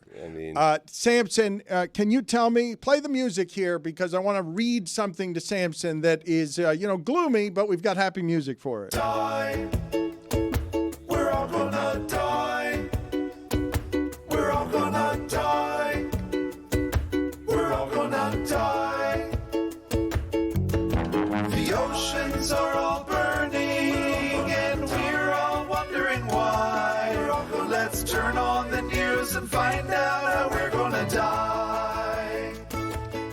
Climate stat of the day, Stugotz. After the roof of Tropicana Field was ripped off last month by Hurricane Milton, the Tampa Bay Rays are playing next season at Steinbrenner Field, which has no roof. Major League Baseball announced on Tuesday that the Rays, in a first, will play 47 of their first 59 games at home and 69 of their final 103 on the road to, quote, optimize for the best weather conditions, which is code for avoiding extreme rain, heat, and storms. From June to September of this year, Tampa has had 52 inches of rain, topping 1945 for the wettest rainy season on record. Project 2025 would cancel the weather forecast, and Trump's pick for energy secretary is an oil industry CEO who says, quote, there is no climate crisis. Samson, the Rays have no shot to do anything this season in the American League East because they have no home, and also because everybody in their division has more money than they do. The other teams are better. I totally disagree. As a matter of fact, if you speak to the players, they'd rather be on the road because the crowds are bigger and they feel more into the game. So we had our players always preferred to play on the road, actually, because our attendance was so small. And so that's a pretty common thing. It's not as big a disadvantage as people are making it out to be for the Rays. If they don't win next year, it's just because they're not in a window to be competitive, and teams like that have windows that open and close, but it really has nothing to do with the changing of the schedule. And I was just angry when I read it because it's not fair. We had in Pro Player Stadium, we never got our schedule changed, and we had to deal with all the rain delays and all of the issues with change of routine, and no one ever gave a flying rat's ass. So now Tampa, 1 year in Steinbrenner Field, and all of a sudden, change a bunch of series around and put them on the road. It's ridiculous. Why is it a flying rat's ass? And why is it a rat's ass to begin with? I don't give a rat's ass to begin with. Why? I don't understand. Where does it originate? Yeah, they're found right at the end of the bridge that's too far. Is it safe to possibly assume that the Tampa Bay Buccaneers also had something to do with this, because they're going to be on the road as Tampa goes to its very nearby headquarters and uses a facility that's also on the ground? They share parking. Yeah, I can see where that becomes an issue. You could schedule around it, but it probably gave it a nudge. No, especially the attendance isn't enough, Mike, at the Rays games, and the capacity. It's going to be a lot like the Tampa Tarpons games, actually. I couldn't believe before we started here, did you guys hear? And for all his sour takes, David Samson hating Thanksgiving. Who hates Thanksgiving? Someone David that probably does. can't taste the food. Mm-hmm. Yeah, no, I don't enjoy having to be on sort of performing for family and the drama. I used to do, this is a funny story in my head. I used to try to purposely make trades on Thanksgiving so I could get away from the Thanksgiving dinner. And so what I would That's do a heady is, play, man. I mean, revelation. Yeah, and we did it, and we actually succeeded in completing some transactions right on Thanksgiving Find Day. out for me. Go find out for me so I can recreate some of the names that were traded on Thanksgiving Day or around there by the Marlins. This should be a really fun Thanksgiving, just generally. And everybody wants to turn to football for an escape, and then someone scores a touchdown and does a dance. Have fun, everybody. I don't really feel as though this is where you can critique me. I don't like turkey and cranberry sauce. I don't like taking out that knife that you're supposed to cut it with that you use once a year only. I don't like all the side dishes. I'm just not a big fan of people in the way they sit around and just nosh for 6 hours. So the way I do Thanksgiving is a little different. I announce to the family that I'll be arriving at 4:02 p.m. and departing at 5:27 p.m. So I'm there for about an hour and 25 minutes, and I'm in and I'm out. It's like going to Wisconsin. In 2005, the Marlins traded Josh Beckett, Mike Lowe, and Guillermo Mota on Thanksgiving for Hanley Ramirez, Anibal Sanchez, Harvey Garcia, and Jesus Delgado. That's a hell of a trade, man. Yeah, we got him out of Thanksgiving, though. I mean, 5 hours. 5 hours at the Boca Raton, someplace in Boca, where I was having a Thanksgiving meal, and I had young kids at the time. And it just occurs to me why I am in the position I'm in personally, but I left all of them at the table. It just occurred to you. It just occurred to me.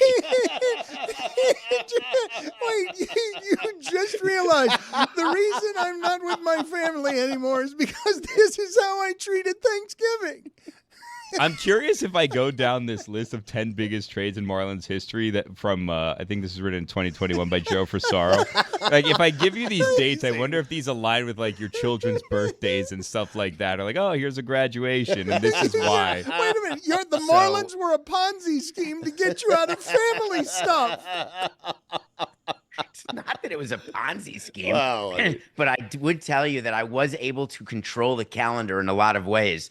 And so I would know when we would have afternoon games or night games or when we were what road trips I would go on. And I will not lie to you that I did pay attention to the school calendar, and I did not like being around when the kids were off from school because then they were just around all day. So I would be on the road often during those times. Do you identify, as a dad, the adjective that you would put in front of you as a dad would be what? A great supporter and not at all jealous of my kids' accomplishments. I'm actually happy for them, and I'm proud of them, but I would not in any way say that they were a priority. Their safety was and their security, but not from a time standpoint. And this just actually manifested itself last night when I was speaking to my now 21-year-old son, who's a senior in college. And he really had nothing to say to me, and I had nothing to say to him. And we had a very quick talk, and sometimes we'll talk about movies or sports, but sort of surfacey stuff. And I found out some things that he was doing that I wasn't aware of. And I had this moment, like a second, where I was like, man, that's so sad. And then I realized, well, wait a minute, I made this bed. I created this situation. I can't be in the least bit unhappy. And then I went back and pressed play on the movie I was watching. And that was that. So you make your bed when you're in business. You can't be a good father and a successful businessman. I don't agree that that's even possible. And some people claim they are, but they're likely mediocre at both, or they think they're just delusional that they're great at both. Jesus. And I made the choice I chose work over family every time. And I didn't lie to them about it. I told them that that's what I was choosing. This family dysfunction and regret is presented by LinkedIn Jobs. Post your job for free at linkedin.com/prep. Terms and conditions apply. That's how you do it, Chris. I don't think I heard a whole lot of regret. You're saying flatly, I don't agree with the absolutism in that you can't be a great businessman and a balanced human being who is present as a father? What David is saying is if he can't do it, no one can do it. I mean, that's absurd, David. Stu, I'm saying that I've come across a lot of people in business, and they all say the same thing. Those at the height of their success, something's got to give. Why do you think the divorce rate is so high in the C-suite level? Why do you think that the family trauma and the therapy required is so significant at the C-suite level? Because you make choices. It's very hard to do both. And I respect people who try, and I witnessed it during the course of my career, and I still do. And generally, you end up being worse at both. And so I decided to go all in, trying to be good at what I did for a living and make sure that they were supported. And to this day, I still feel that way. But at the end of the day, my job couldn't be to raise them. I tried to go to dance recitals, and this is a funny thing that I did with my middle daughter at dance recitals, which were like 10 hours where I could hang out with Rondell White and Cliff Floyd, etc. Hit the button. Yep. Chris. Look at me, Louie. And it was great. It was called Meg Segreto. It's a place that used to be up in Broward, and they're like dead serious. These recitals are 10 hours, and your kid dances for like 4 minutes of it. Yep. And so all I had to do was be in my seat for the 4 minutes, but for the rest of the time, I would be in the lobby because I have no interest in watching other people's kids dance. Literally zero interest in that. So I would do work during that time and then just appear for the 4 minutes that she danced. Imagine if everyone did it that way, David. Like, you get to do that. Everyone else wants to watch all the other kids. I got to be honest. I did it that way with Emma. I did. You guys are jerks. No, you get the schedule of dances. Chris, have you been to one of these? Yes, I was just at one They're Saturday. 8 hours long. There's 24 dances each set, okay? So you get the schedule. You see when your kid is dancing. You're exaggerating all of that. No, and they hold your kid hostage. They don't let you take your kid either. You have to sit through all of it for some reason. 8 hours. No, it is. It's probably It longer. is, yes. I'm with David on this. Put it on the poll, please, Juju, at Le Batard Show. Is your kid being held hostage? No, it's borderline illegal. Like, I don't know how it is. There's situations. It's not borderline illegal. No, it is borderline illegal. There's situations He's right. here where, like, you drop your child off and you're like, I will take my child now. And they're like, no, you will not. And it's like, excuse me, that's not how this works. You can't just sequester my child. Right. But they do, and then you give up the fight, and then you go do whatever you're doing. So Emma's final dance would be like 5 dances before the last dance. You're right, Billy. And me and Abby would be like, hey, Emma, let's go. And they'd be like, no, Emma can't leave. She has to stay till the end. Who says? I'm her parents, not you. I mean, what are you doing? It is so unbelievable, and it's everywhere. It's not just Florida where this happens. So I found a few workarounds. And one of the workarounds you can do is that you tell your child, and we did this to our middle daughter, you have to feign sickness. And so what you do is when you're done with your dance and there's nothing left, you've had your last curtain call, I ain't sitting around and watching the other 11-year-olds dance to some song I've never heard of. You go to backstage, you go to the door, and all of a sudden out comes the little girl, and you teach her, like, rub the makeup down so you look like things look weird, and then do some dry heaves. Boom, you got her.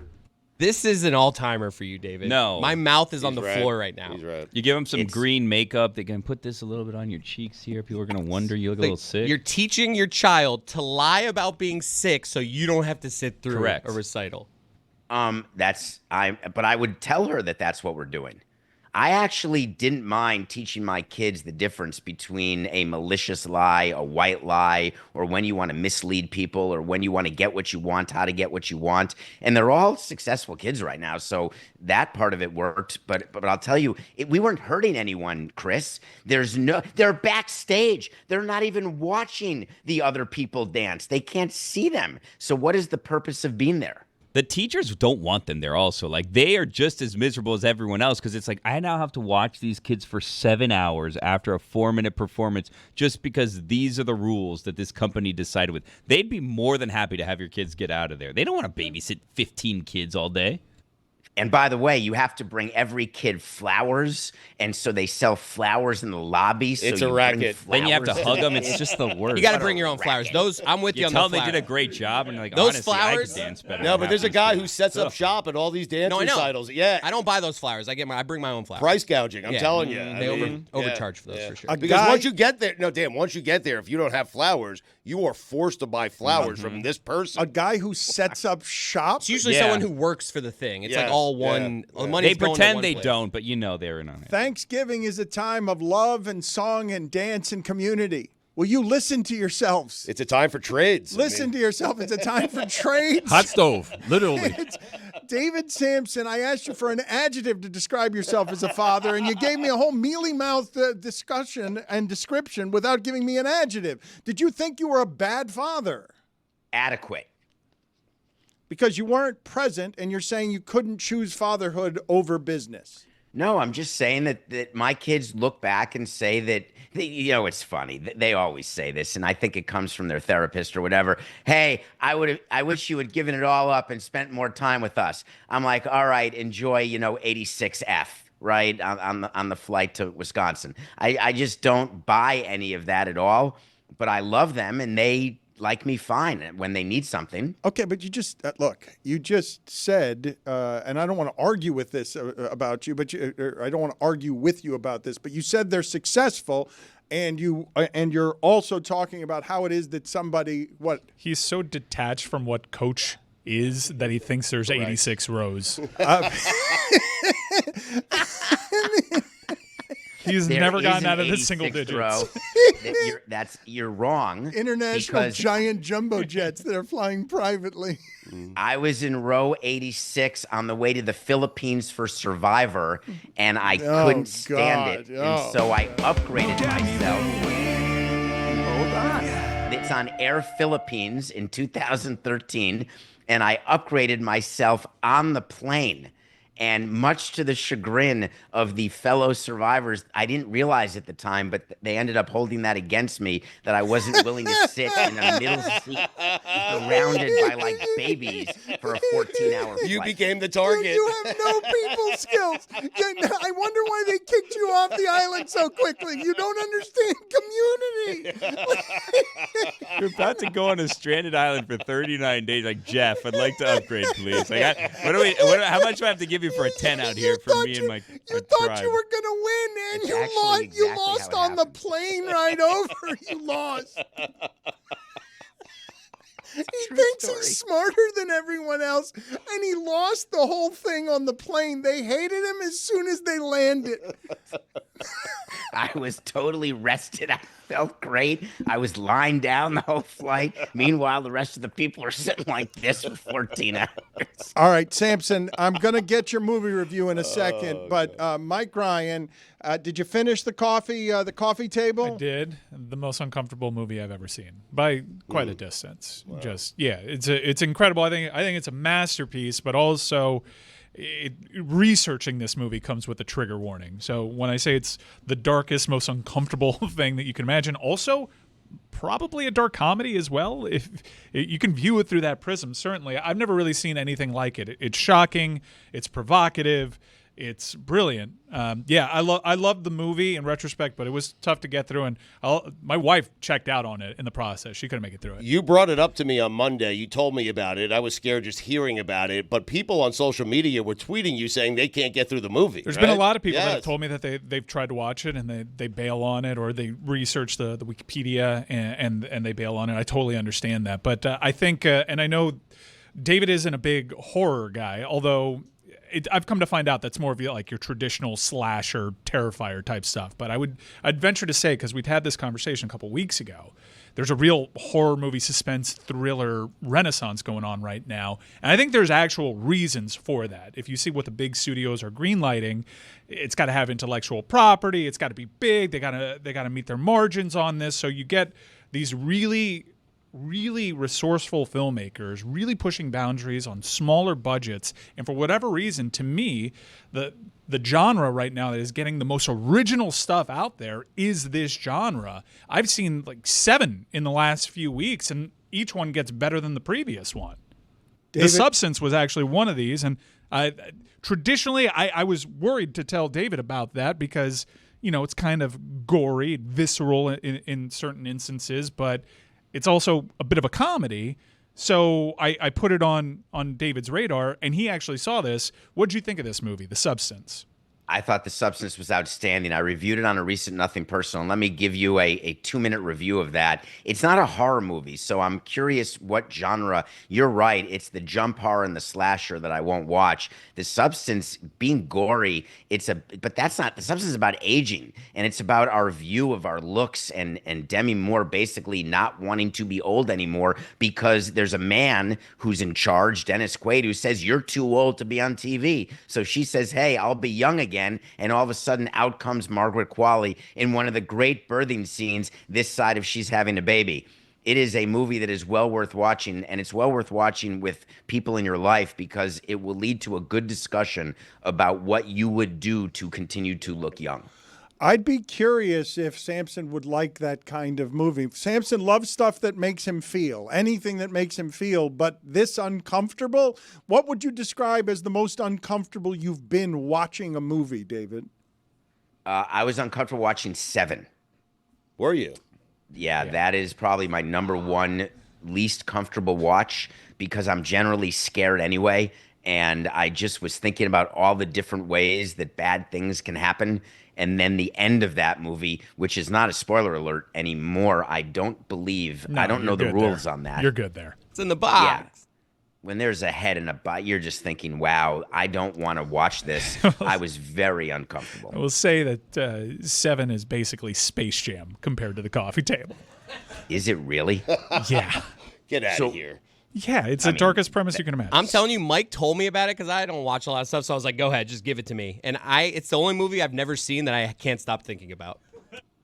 So I don't even know what it's about, Mike, but I'm going to watch it. Mike hasn't told us. Available? Mike hasn't told us what it's about, and at least in part, I haven't gone searching for it because I don't want to know. He told me, and you don't want to know. I mean, I'm serious. Yeah, I'm I think with part Chris of on this. part of the experience is the shock value too. I knew that it was uncomfortable because I'd heard enough people talk about this, but every time they talked about it, they didn't really give any plot lines to it, and I really appreciated that because it definitely shocks you. All right, so this was the recommendation of Anthony Jeselnik on South Beach Sessions. He's a dark comedian, and he thought it was a dark comedy. I wanted to ask you about what one of the Farrelly brothers is doing. It seems like the Coen brothers and the Farrelly brothers are not working together anymore.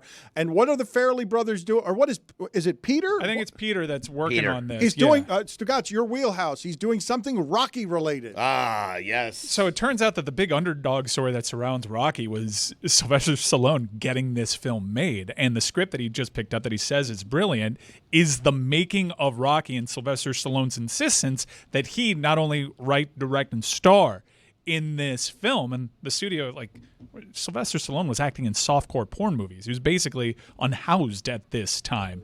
And the studio gives him all sorts of impossible deadlines and budgets because they don't want him to be the star of the film. They pegged another big Hollywood actor to be the star of the film.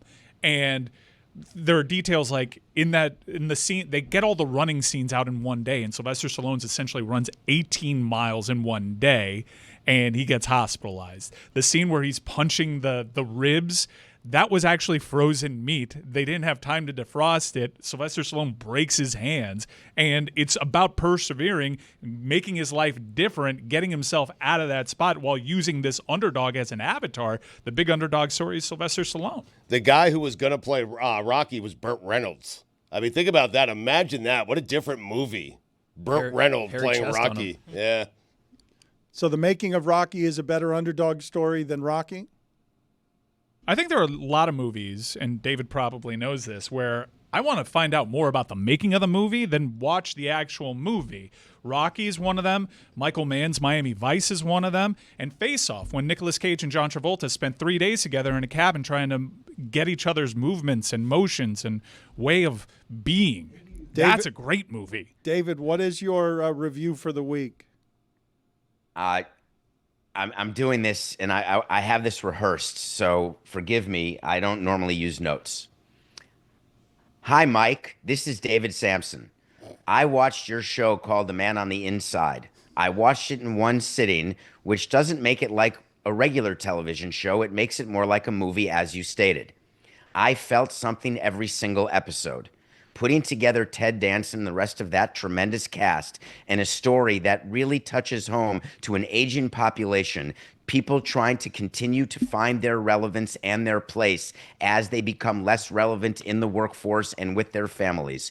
You managed to weave together a story that will enthrall people and capture people from episode 1 to the finale, which I can't believe opens us up to the possibility of a season 2.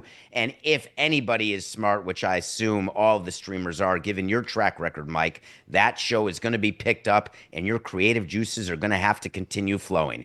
I have no way to give you this review directly because I would have liked to. I asked Dan and Pablo if I could reach out to you, and they both said absolutely not. You had no interest in hearing from me because for whatever reason you think we've met.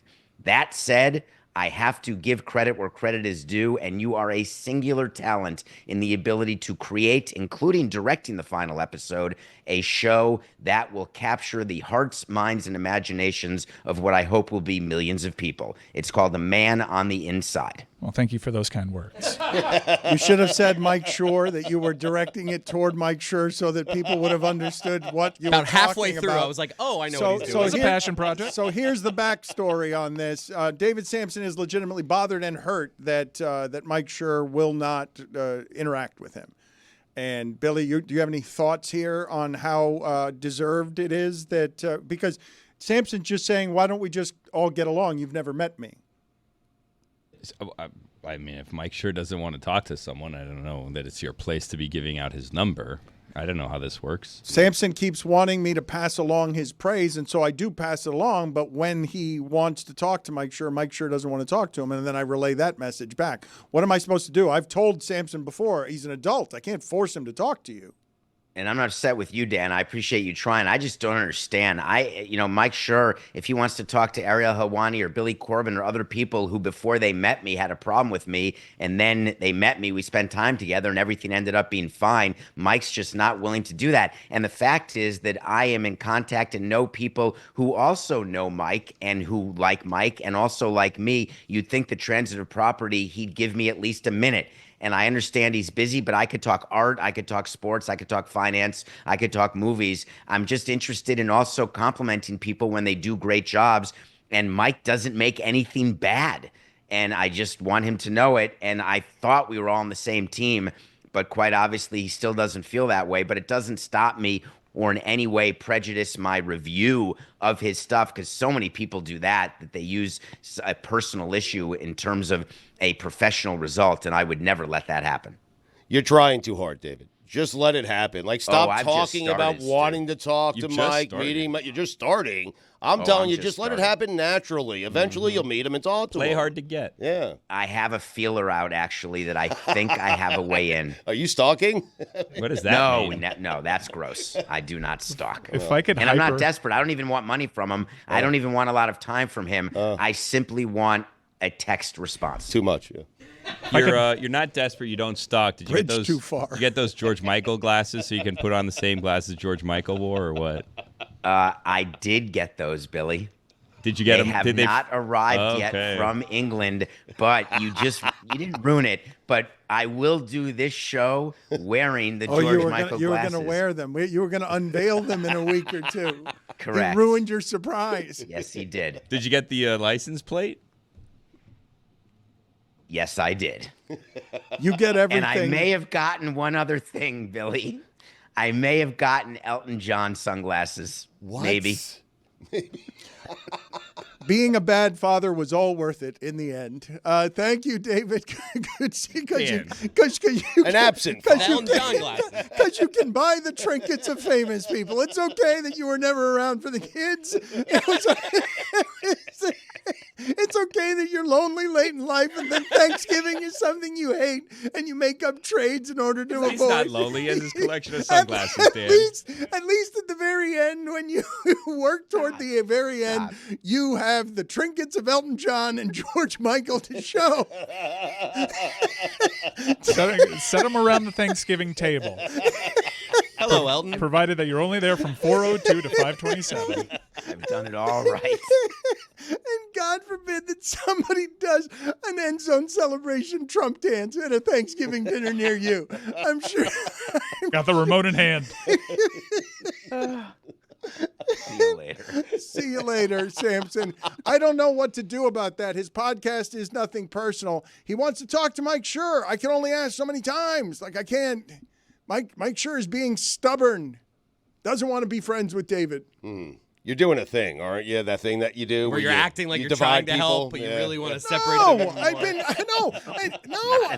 Samson Samson keeps telling me, send him my regards, and I have to force my regards over there, and then Sure's like, I don't want to talk to him anymore. Like, what do you want me to do? I've never said send regards. I've always had a purpose for the communication. Not like, hey, how's your day going? Trying too hard. Our old friend Rosie Perez is going to join us here in a little while. I erred in not asking Samson. I did want to talk to him about everybody who is alleging that the Jake Paul-Tyson fight was fixed enough that Jake Paul now has to come out and make public commentary about it, because people who are watching, some of the fighting experts who are watching, are noticing that Mike Tyson is there are easy opportunities for Mike Tyson that would have been taken even 4 years ago against Roy Jones Jr. He looked like a different human being in the legs, but I don't know how sick he was recently either, because Mike Tyson clearly had some openings, on some amateur openings on things that the novice fight expert, if such a thing can exist, right? Because people examining this on the internet are saying there were some right hands, and the fact that there were no uppercuts from Mike, that Jake Paul left the openings, and some people are alleging fixing there. I mean, fixing is a bridge too far, to be honest, Dan. But it is weird to see a killer like Mike Tyson and have him not do the things that he's built to do, scientifically, humanly built to do. No, but you can be old. He's had those same shots on a punching bag and takes them.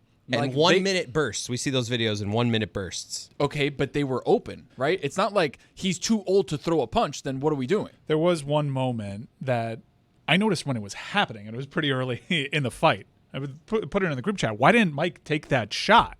And since then, the internet's isolated that clip and been like, whoa, what is this? Because you could see the opening, Mike Tyson kind of cock back and then just pull it back. And Jake Paul wasn't moving very fast at this moment. It was a clean shot, but Mike Tyson went through a lot. And I guess the explanation is you don't have to allege rigging. It could just be like, man, Mike Tyson was clearly not right. He was biting his glove the entire time. He announced that he lost like a lot of blood. We still don't really know exactly how that came about, and that's what initially postponed the fight. So, look, it was what it was. Oh, it is what it is becomes it was what it was. I mean, it went pretty much exactly how we thought. Right. And like Dan would come onto the show and entertain like, well, you know, one punch from that guy. Ultimately, it's a 60-year-old man against a dude that is in the prime of his life, that is in really good shape, and it's a combat sport. Yeah, but when Jake leaves an opening, you are left to wonder why Mike wouldn't take that. I mean, a lot about it was odd with Mike, and then you find out he was really sick before the fight, and Roy Jones is saying the entire fight, I don't like his legs here. Said it from the very beginning. Don't like his legs at all. Roy, who fought him 4 years ago, and that's not how Mike was moving. We don't need to spend any more time here. Rosie Perez will join us in a bit. That was that. There's been a lot of, yes, that was that. There's been a lot of internet sleuthing on this subject, and when 100 million people watch something and feel ripped off, there are going to be a lot of theories afterward. I mean, they didn't pay a pay-per-view price for it. You paid $15.99 or whatever for your Netflix. Oh, account. but no, but that night, I think when Mike says it was what it was and it met what the expectations were, which were low. No, it did not. 100 million people tuned in hoping to see something better than that. Like, they left disappointed. Boxing does that a lot. Serrano Taylor was incredible. One of the fights of the year just before that fight. No one cares, Tony. They got what an do you mean nobody fight. cares? No one tuned in to see that fight. Stugotz, that's not true. Dan, I'm sorry. Okay, Serrano a handful Taylor of boxing incredible. fans care, but people tuned in to see Mike Tyson. That's what they wanted to see. Sure, they got a fight of the year right before that fight. You saw him. You saw what it would look like if a 60-year-old Mike Tyson got in the ring against Jake Paul. We all knew that was a possibility. Even the people that were most bullish on Mike's chances knew that there is a real possibility if that it this gets could past round 1 or round 2, you're going to deal with 60-year-old. Even with 2-minute rounds, I don't think people understand what it takes out of the human body just to get in the ring and where your legs are when you're that afraid of, I've got to fight this other person for money and they can concuss me. Like, it's a weird way to make a living. It's scary, and there's some drainage involved before you ever, to your legs,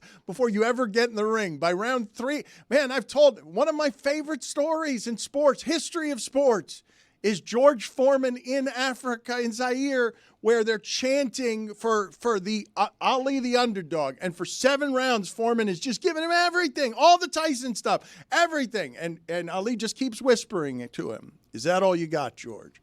Is that all you got? It's all rope-a-dope. Is that all you got?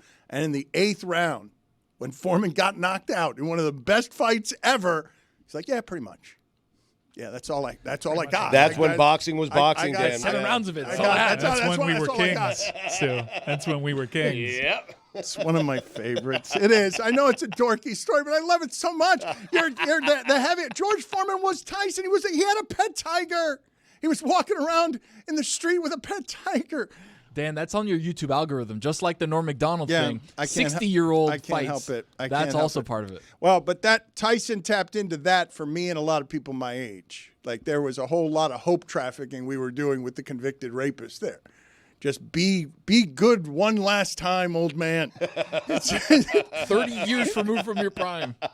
Knock out the kid and show him show the whippersnappers on behalf of us old guys. What boxing used to be. That's right.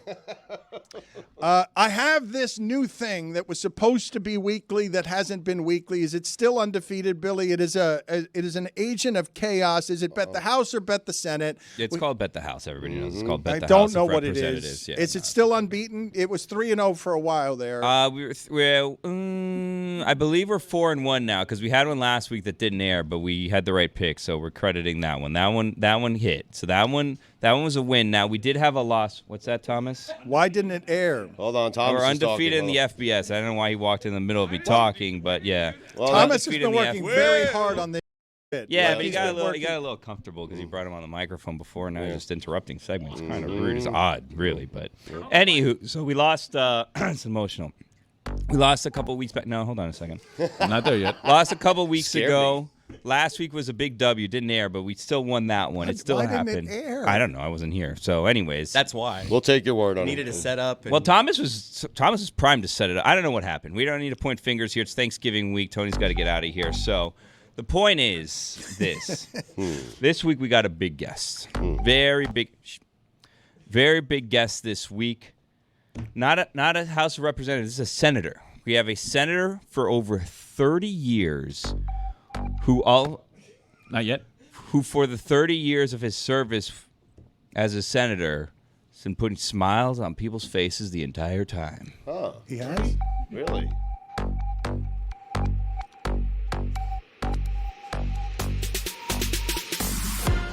It's time to bet. The Senator of Representatives. Bet the Senator. Bet. The Senator of Representatives. It's time to bet the Senator of Representatives.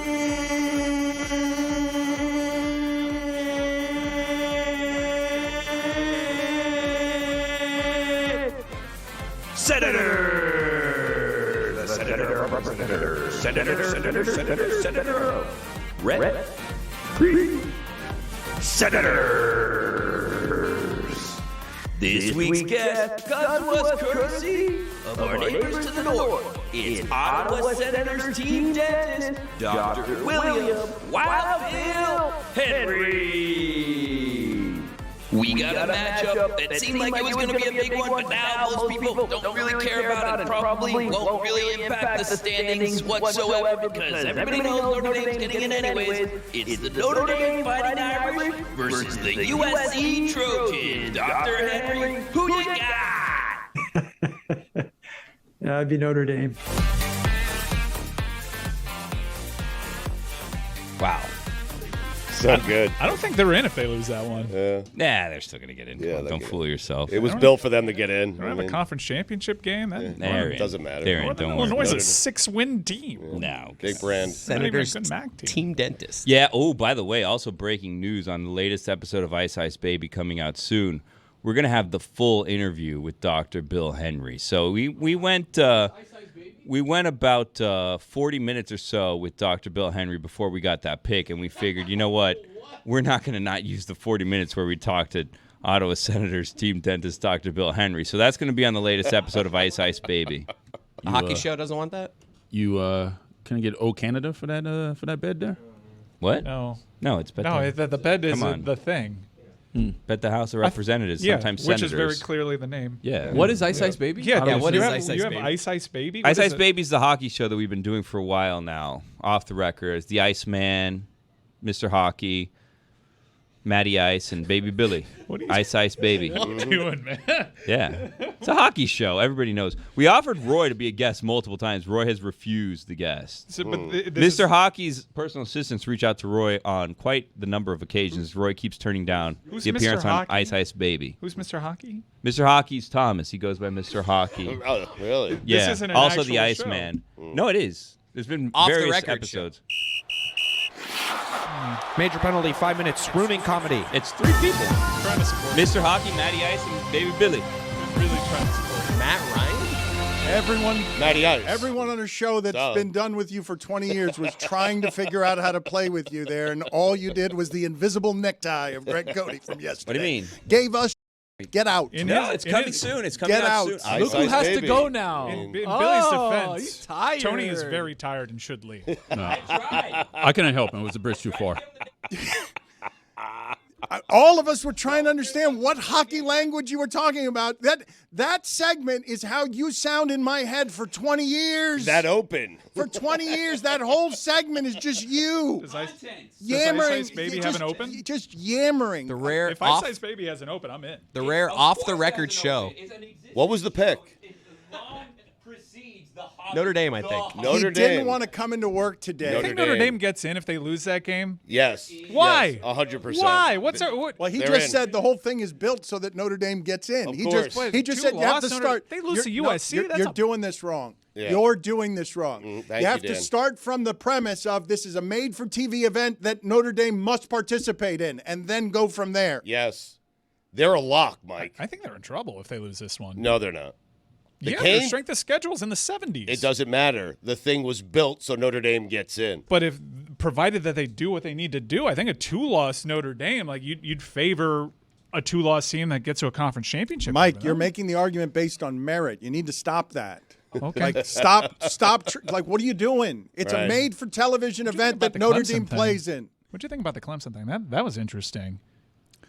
There's a chance that 3 ACC teams make this because There is. That would be wacky. I think There what, is, yeah. what they're doing right now is essentially telling you, look, South Carolina has a pretty good argument too for the CFP. So that's essential. That might be a low-key playoff game South between Carolina's those two. been good all year, correct? South Carolina. This is Slow what we start. Kind of got hosed on that Yeah. LSU call. So like you apply context to their season. That's if Clemson does win that, they're in the CFP, are they not? Are we not agreeing that all of this is a bit dumb? That so many losses are going to be involved that it's going to be impossible to pick 12, and we can take we'll find a Yeah, but find can a we- 4-loss team. We'll find if I make it a 4-loss Alabama team, Stugotz will still want them in the playoffs. Of course I will. I mean, over an Indiana team, yes, I want Alabama. I guess if we really look into this, yes, it's dumb. There's never been a way to decide a champion in this sport that hasn't felt kind of dumb. I think that this is the best of bad options, and this is certainly a year that you want as many teams in a single elimination tournament to help figure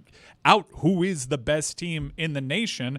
I'd much rather have these dumb conversations about Clemson and Notre Dame because they're lower stakes. It's not like a team that's like when we had Baylor and TCU, 4 and 5 and 6 all into question, teams that could have legitimately made noise in the CFP out. Right. So I think this is the best of all the scenarios so far. So are you saying, though, just so I'm clear, Notre Dame, if they lose this weekend or if they get a second loss here, that Mississippi, for example, is more deserving? I'm not saying Mississippi. Because they have 3 losses. I'm not saying Mississippi, but certainly like Clemson, you look at whoever loses the ACC championship game, if they're level on losses and they make it to a conference championship game, why are you holding the conference championship game against them when Notre Dame doesn't play in one? Stugotz, the thing that Mike is doing here that is interesting, and I think a lot of people in college football are doing it because God, football always wins, man. They've just turned it into college football March Madness now because everybody's kind of the same. And since you're going to allow 12 teams in, we're going to ignore that the Notre Dame loss is apocalyptic. Like they lost at home to a team in Northern Illinois that it makes no sense to lose at home to that team when in all your other games you're scoring 50 points. And Northern Illinois lost to Ball State, who Mike reminds you, when they played now Ball State's won a couple of games because it's weird, but when they played Miami, Ball State looked incompetent. Like, so when you start doing all the comparison shopping and you're like, yeah, Notre Dame hasn't played anybody, but Notre Dame has whacked everybody they have played. They look good, no doubt. Like, if you're picking teams on what they look like right now, yeah, absolutely. But if they lose to a USC team that hasn't had a good year, that is in all sorts of chaos, that benched their quarterback, they have the Texas A&M win. There is no worse They loss. got fat off of like military academies that were ranked when they played them. Still a good win, though, Mike. I mean, if we're going to criticize their bad loss, give them a good win. You can poke holes in the argument, especially if they lose. Now, if they win, certainly put them in. They look as good as anybody right now, but if they lose that game, you hold up their resume compared to others, it's not that good. What Mike is doing there by others is his University of Miami Hurricanes. Right. Well, Miami's resume is irrefutably better. Right. And like you want to say like that win against Connor Wegman when he's barfing on the field in Elko's first game at Texas A&M, I'm not taking anything away from that. I guess I did by adding the fact that Wegman, who's no longer the starter, was puking there. But we do this by arbitrary measurements, right? So top 20, Miami, you don't have a ranked win. You don't have a ranked win, Miami. Okay, I guess. All right, but if you look at others receiving votes, it's littered with teams that Miami has beaten. So if I say make it top 33, Miami's got 4 of those wins. Should Miami lose these games so they're ranked wins?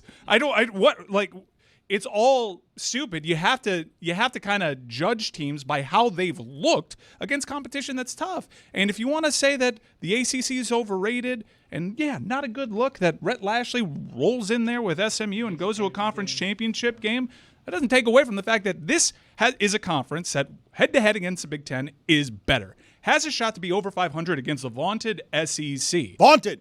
They're better than the Big 12 in head-to-head. But I think what you're doing here with Notre Dame is you're protecting against if Notre Dame loses to USC, if the Canes lose to Syracuse, you think the Canes should get in, and I'm telling you Notre Dame is in. I don't think the Canes should get in if they lose to Syracuse. Really? If they lose to Syracuse, they should be out. I think there's a discussion to be had if the Canes beat Syracuse, make it to the ACC championship game, and lose to SMU. The same case that I would make, in fact, I'd say it's a more dramatic case for SMU if their 2 losses are to BYU and to Miami.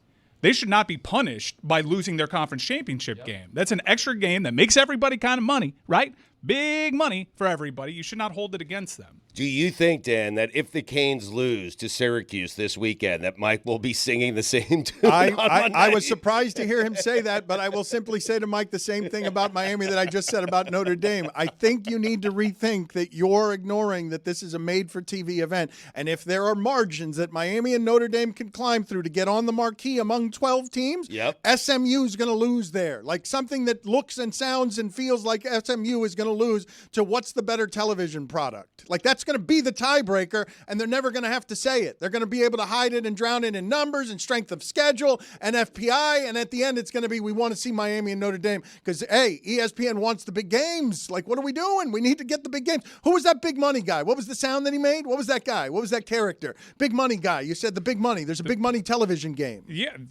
I don't understand. Well, the conference championship games are big money conference championship games, and the fact that Notre Dame doesn't play in one, it's convenient, and they don't have to play that extra game against a really challenging opponent. And by the way, in other conferences, that can hurt you. They say it's not supposed to hurt you. And I think by putting Clemson at number 12 right now, essentially telling you they're in a win-and-in scenario against South Carolina, how do you put Clemson into the CFP and not the loser of the ACC championship game?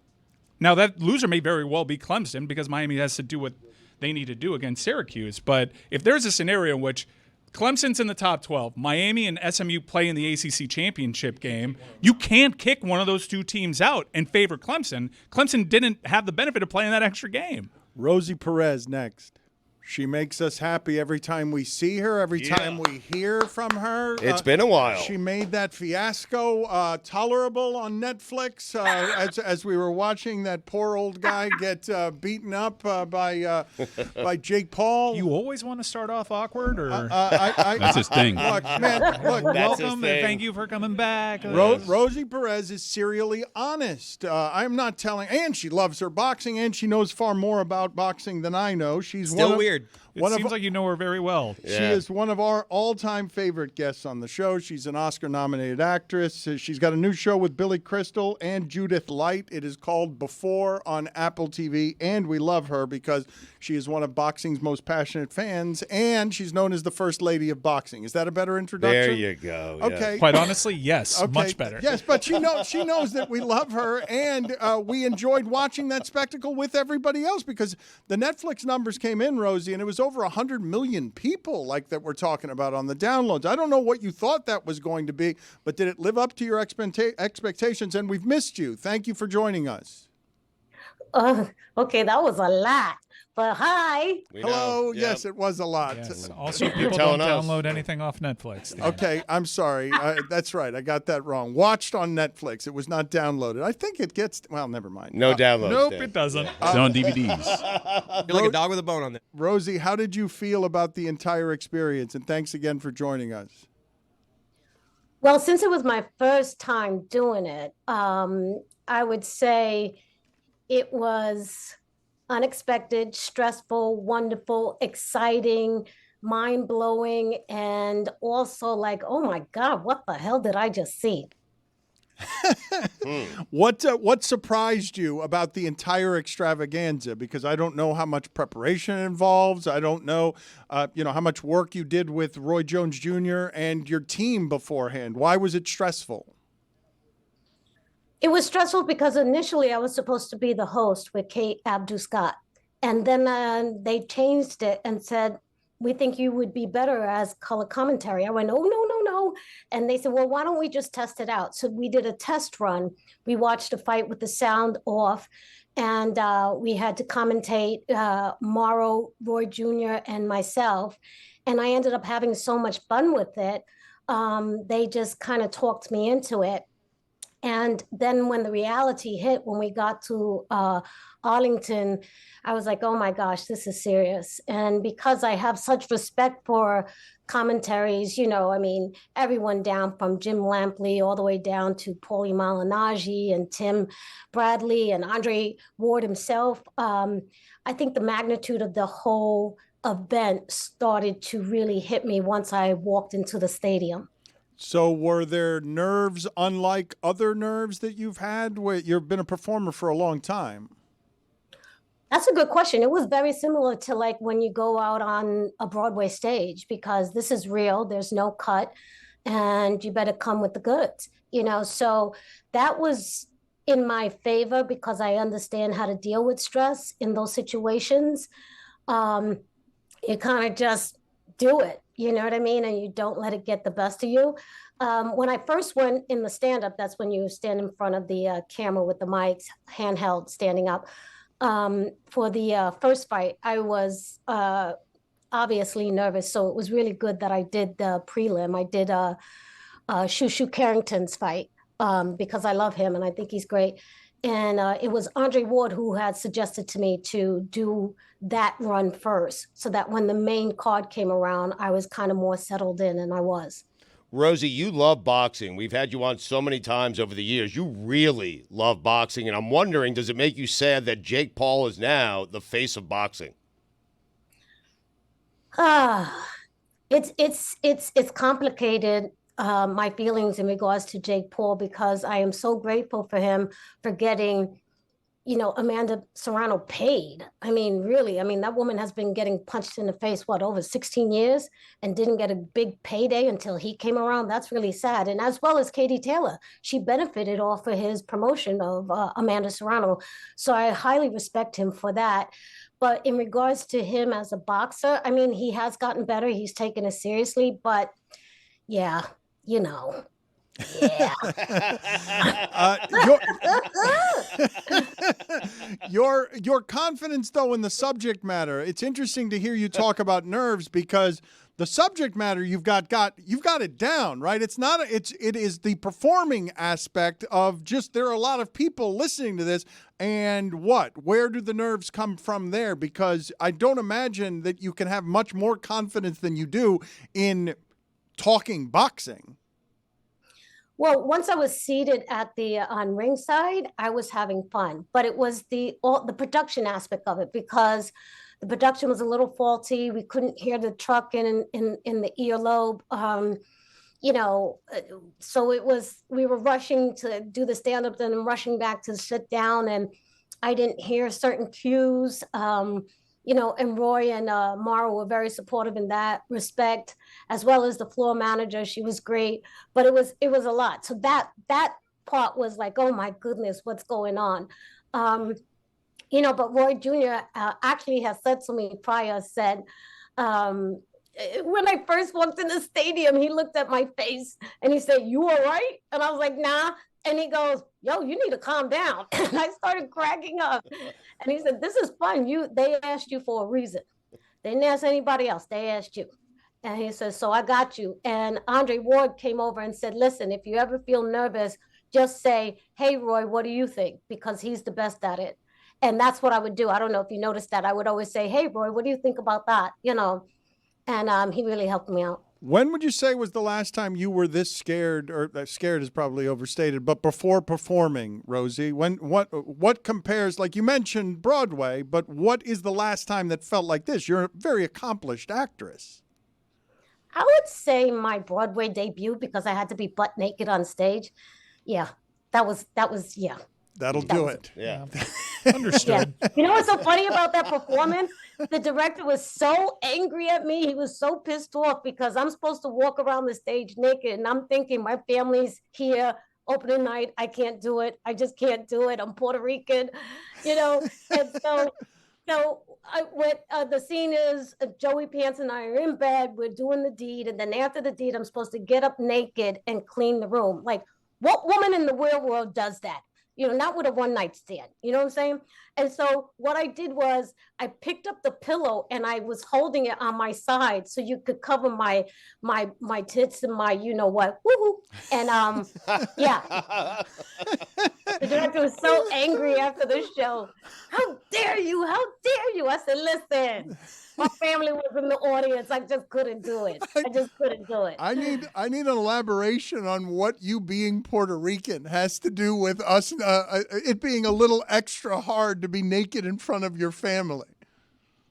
Because it's like, it's a very Catholic, religious, kind of upbringing, and No, I listen, I didn't even drink a glass of wine in front of my father till I was 27 years old.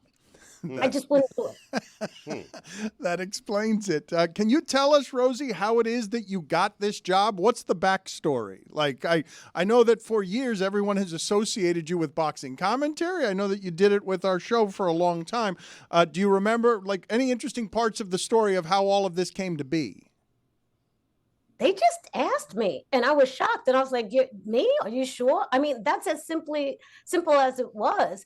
Prior to this, I had co-hosted a fight for ESPN on Top Rank, and that was a lot of fun. And then Teddy Atlas asked me to sit next to him ringside, and he ended up screaming at me most of the fight. But yeah, and then one time Steve Farhood asked me to sit next to him ringside for a Broadway boxing Lou DiBella card. But that was it. So I was really surprised, but I was happy. And I initially thought that Mike Tyson was the one that told them to ask me. And I called Kiki, his wife, and she said, "No, we didn't know anything about it. That's fantastic." You interviewed Mike, and were you expecting, you never know where one of those is going to go, were you expecting to be talking about God and the and the DMT, the toad, the smoking of toad experience? Absolutely not. They had given me like a list, maybe 50 questions to ask him. I think I probably asked 2 on that list. I just started talking. As soon as he said, "Hey, buddy," I went, "Okay, here we go." It was just me and Mike. And we just started talking. And thank goodness they cut a lot of stuff out because he was saying some out there, you know what. I was like, yo, what are you talking about? So we just had fun and it just kind of flowed. And knowing him since the, mid 80s, there was actually stuff that I learned from that interview, actually. What got cut out? I can't tell you. I wish I could because it's so good and juicy. I was like, oh my goodness, it was crazy. It was crazy. So Rosie, yeah. This is a habit of yours. Aren't we still trying to find out who was her date to some award show 15 years ago? We never got a correct answer to that, right? Or it was actually longer than that ago. We never got a correct answer, didn't we? She likes to leave us hanging. Yeah, You're that's right. these big mysteries you leave out there. Like you gave us all the good stuff there, and then you denied us the good stuff. Dan, I blame you because ever since it was the first time I said that story and it was on your show and everyone asked me about that now to this day. So every time someone asks me about it, in my head, I'm saying that effing freaking Dan Le Batard. Yeah, that's how I started the interview too. That effing friggin' Dan Le Batard. Tell us about this show. I have not seen it yet, but it is on my list. I see you and Billy Crystal. I want to watch it. Apple TV Plus. The name of the show is Before. Tell us how it is you got involved in this project and what it is that is exciting about it to you. Well, I always wanted to work with Billy Crystal, and then I got a call saying that he was going to offer me a role in his new TV show. When I read the role, I was like, "Oh, it's too similar to what I did in Your Honor with Bryan Cranston." So I got on a Zoom with him and the producers and everyone, and I said, I'm going to turn down this role, and I think it's the stupidest thing that I'm ever going to do. I said, but the role of Denise, whoever you get to play it, please make sure they do it like this. And we talked for like about an hour and a half. And 3 days later, they called back and said, you have to play Denise. And I was scared out of my wits about it. And I said, okay, because I just wanted to work with Billy. And plus the script was amazing. And also Judith Light, my gosh, And so that's how it came about. Your Honor is so good, Rosie. Like it is really good. But I saw the delight in Chris Cody's face there because he loves how you say Billy. He loves brings me back to White Man Can't Jump. Yeah, yes. It had Billy had some accent on it, and so did Crystal. The way that you say Billy Crystal entirely had a lot of accent on it. So you make the ends awkward too. See you later, Rosie. Good talking to you. Thank you. It's always nice seeing you. We're sorry, Rosie. On this Thanksgiving, I am grateful for you guys. I know that Billy and Stugotz just had to leave. Everybody has worked very hard around here. We've got, we're doing some winning. We're making movies. We've got books selling, best-selling books, and I am grateful. I am grateful for the work you guys have done around here over the last couple of years in building this company. So thank you, and I'm grateful to the audience for supporting that thing with big, loud noises every time we ask you for something. So let's throw them in the club this holiday weekend. We're all going to be asleep in the show me game of Thursday night when the turkey kicks in. Show me, Tua. Don't show me that. None of us want to see that. Just look, man, it's a success if he gets out of that without some sort of calamity. I know people aren't going to view it that way, but just don't get hurt again. That's how I'm watching him. Baby in a crib. Cuervo Club, by the way, brought to you by our friends at Cuervo. Now's the good time to get the tequila that invented tequila. First sound in the club. This is the spot where Tua gets a concussion. That was that whispering person near Billy that got in trouble with all of Tua's zealots. This is the spot where Tua gets a concussion. It Not sounds Billy. like Billy. It does. It's just suspicious, like him, though. actually. It does. Suspicious. It's not just a good time to get the tequila. It's time to enjoy the tequila. Oh, it's the best tequila. That invented tequila. I love Cuervo. What's not to love? Who else is in the club? What was that? It's Steve Healy coughing. Steve Healy. You loved mentioning his name today. Who's Steve Healy? Steve Healy was a guest we had on yesterday because Stugotz didn't do any actual promotion for his book. So, But you kept saying we did nothing yesterday. We did nothing. Little old Steve Healy over here. We did nothing. We did nothing. Steve Healy was a guest. He was going to give us clues on how to get into the bestseller list, and he said, write a book about Trump. No wonder there's so many of those. That was his advice. Who else is in the club? Oh, yeah, that was a highlight. There is nothing like a was thick. good. That was good. I'm glad we wrestled that away from ESPN. It's good. I had a fight with Norby Williamson in a hallway over that sound. He wanted Joe Rose sound, and I'm like, no, I need that. That rat. Who else is in the club? I think a bee just flew in my mouth. Excuse me. That was Tony on the highest Elevation, point in Dan, South no Florida. joke. Yeah, where the bees get in the way of your top five. A bee just flew in my mouth. What Excuse bird? me. Can't be too sure. Bird was flying overhead, which is why I had the bird on the mind, but then a bee went in while I was looking up. Who else is in the club? Glengarry Glenn LeBoss. I knew there was an L in there. Glengarry Glenn LeBoss. Wait a minute. Made him French. Glengarry Glenn LeBoss. Sounds like a blue liner for the Canadiens. Glengarry Glenn LeBoss.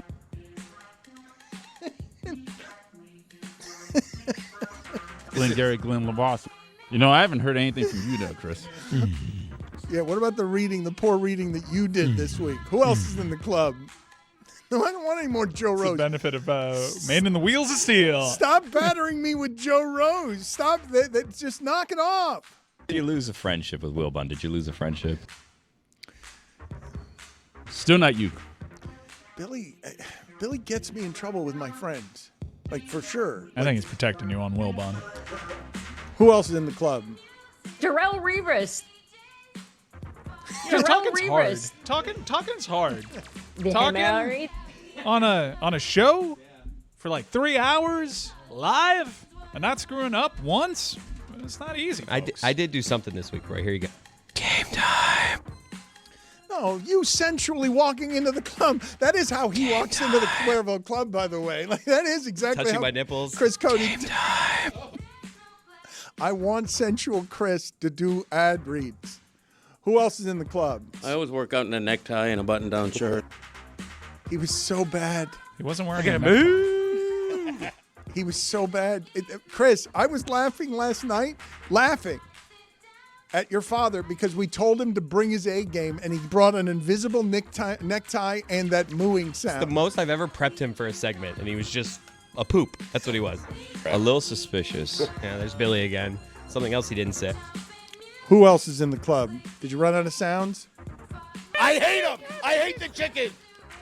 You ran out of Yeah, I sounds, did. didn't you? Still, no Chris. I needed 4 minutes of material, and you gave me 3:20. No, good. stop battering. There is nothing like a thick. It's good.